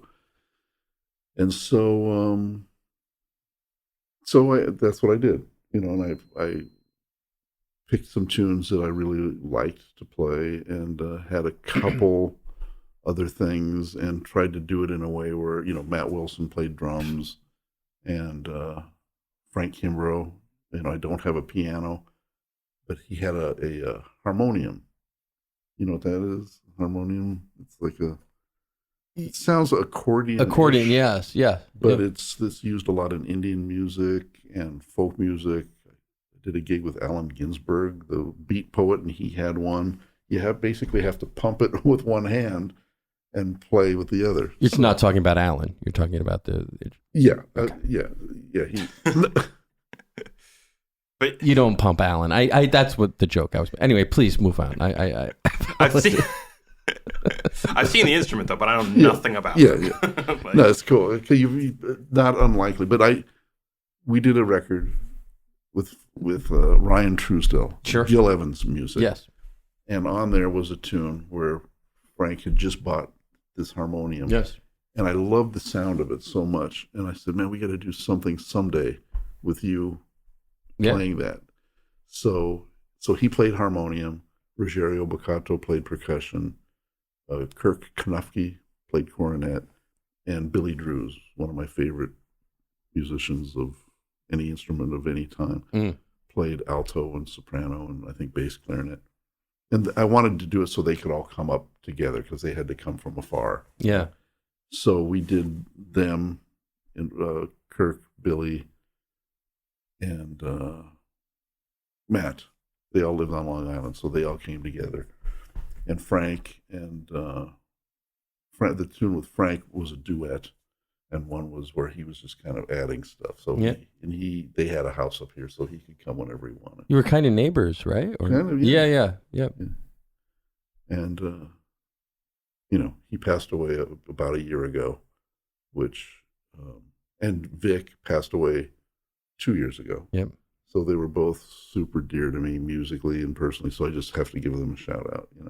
I'll give Vic an even funnier shout out if you want. I mean, me and John came down to hear you and Adam play with Vic. Oh, right, yeah. And I brought the album that we had just done, and it was at the 55, and I was like, you said, why don't you come to the 50, maybe, bring the group into the 55. And so I met Vic, and he goes, oh, you have a group? You want to bring a group here? I was like, yeah. He's like, well, who's in it? I said, well, Adam and Jay. And he looks at me and goes, well, then fuck you then.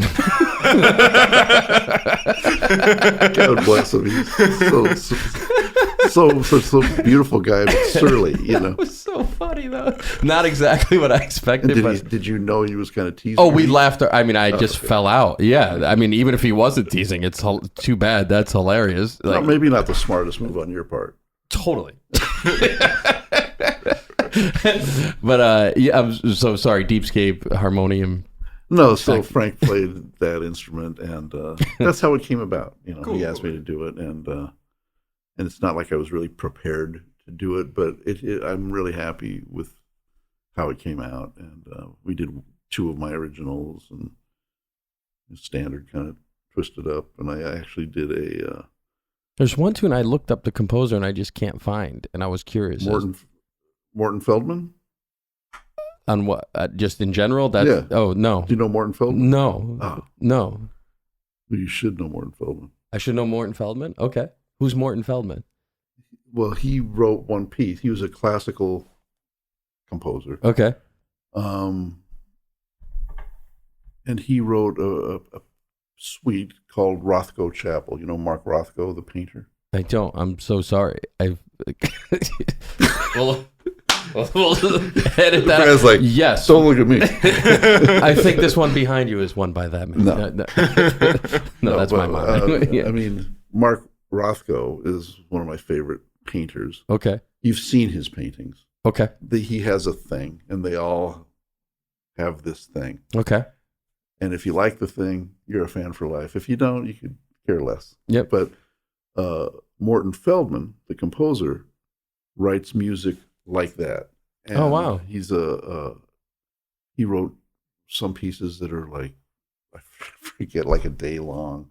And just very, not a minimalist composer. I forget, there's a word for it. But just his music really resonates with me. Okay. So when I was on the road with band and I was listening to a lot of Morton Feldman and this one movement of one piece, we could do that with this band, because it has a continuum that goes from beginning to end. And so I wrote out a little chart that night. We played it at the gig. It's fairly conceptual. And what's the name of this piece? Rothko Chapel. Okay. For Mark Rothko, which is an actual place. Rothko Chapel, I think, is in Houston or Dallas. It's somewhere in Texas. And that piece is on. We did a version. I wouldn't say a jazz version. You're talking about what the word jazz means. It was us playing my transcription of this piece, which the vibes go okay, from beginning to end. Okay. I did it on harmonics on the bass, but and it's just all in 4/4. In my mind, when somebody I know that has like the score to every classical piece written sent me the score, it's literally like 1, 2, 3, 1, 2, 3, 4, 5, 6, 7, but it just sounds like it's in 4. So our version is the simple version, of course, but it's great music. Wow. And Frank loved Morton Feldman too, and his wife, Marianne DeProfetis, is a great singer, and we're all Morton Feldman fans. Wow. I had no idea. Well, now I'll have to check it out. Not your recording. I did listen to that, but check out some of these other pieces. I'll send you a link. Sounds like a plan. All right. And is there another album in the works? Is that something you're Not right now. I haven't really. The thing with Gary just came out, and so by association, it's kind of my name's on it too. So we'll be doing all the press junket for that. But so that just came out, and I haven't thought about it really. Yeah. So it's interesting here, and like you said, the word jazz only means so much, but I feel like from your 2 first albums to this album, I feel like you do a great job of eschewing, or whatever you'd say, like the genre. I feel like you take it to a lot of different places that it, like you really have like your own fingerprint on that sound. So I definitely would be interested to hear like. No, I should do that. My wife says that. She'll hear something. She'll like, that sounds like a J tune.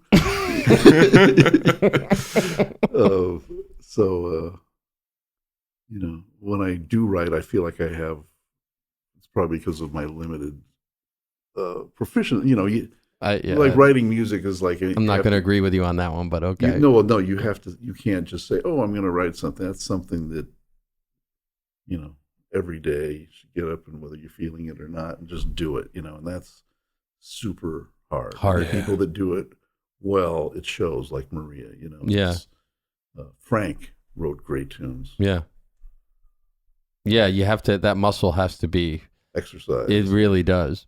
Yeah, it's true. Or sometimes it takes 4 months to write one thing.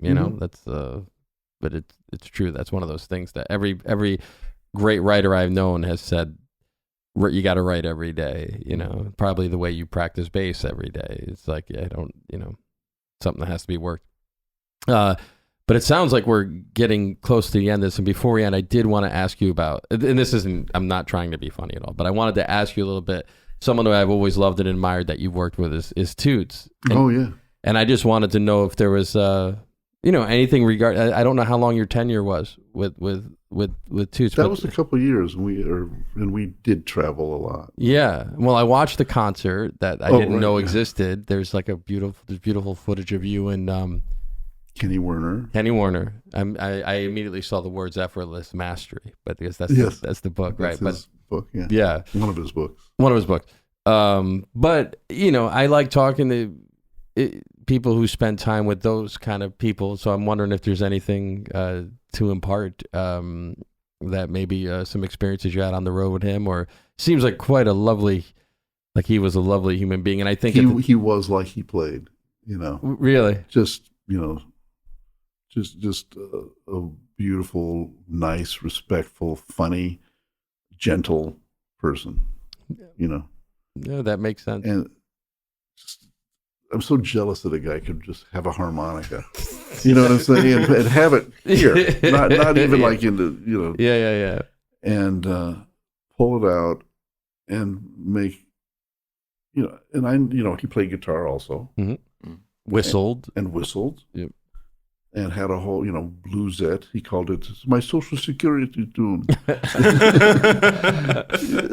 And, you know. He's on your record, though, right? And he was, yeah. I asked him if he would play on my one of my records. And he said yes, amazingly. And he played on 2 tunes. Yeah. And just came in and nailed it, you know.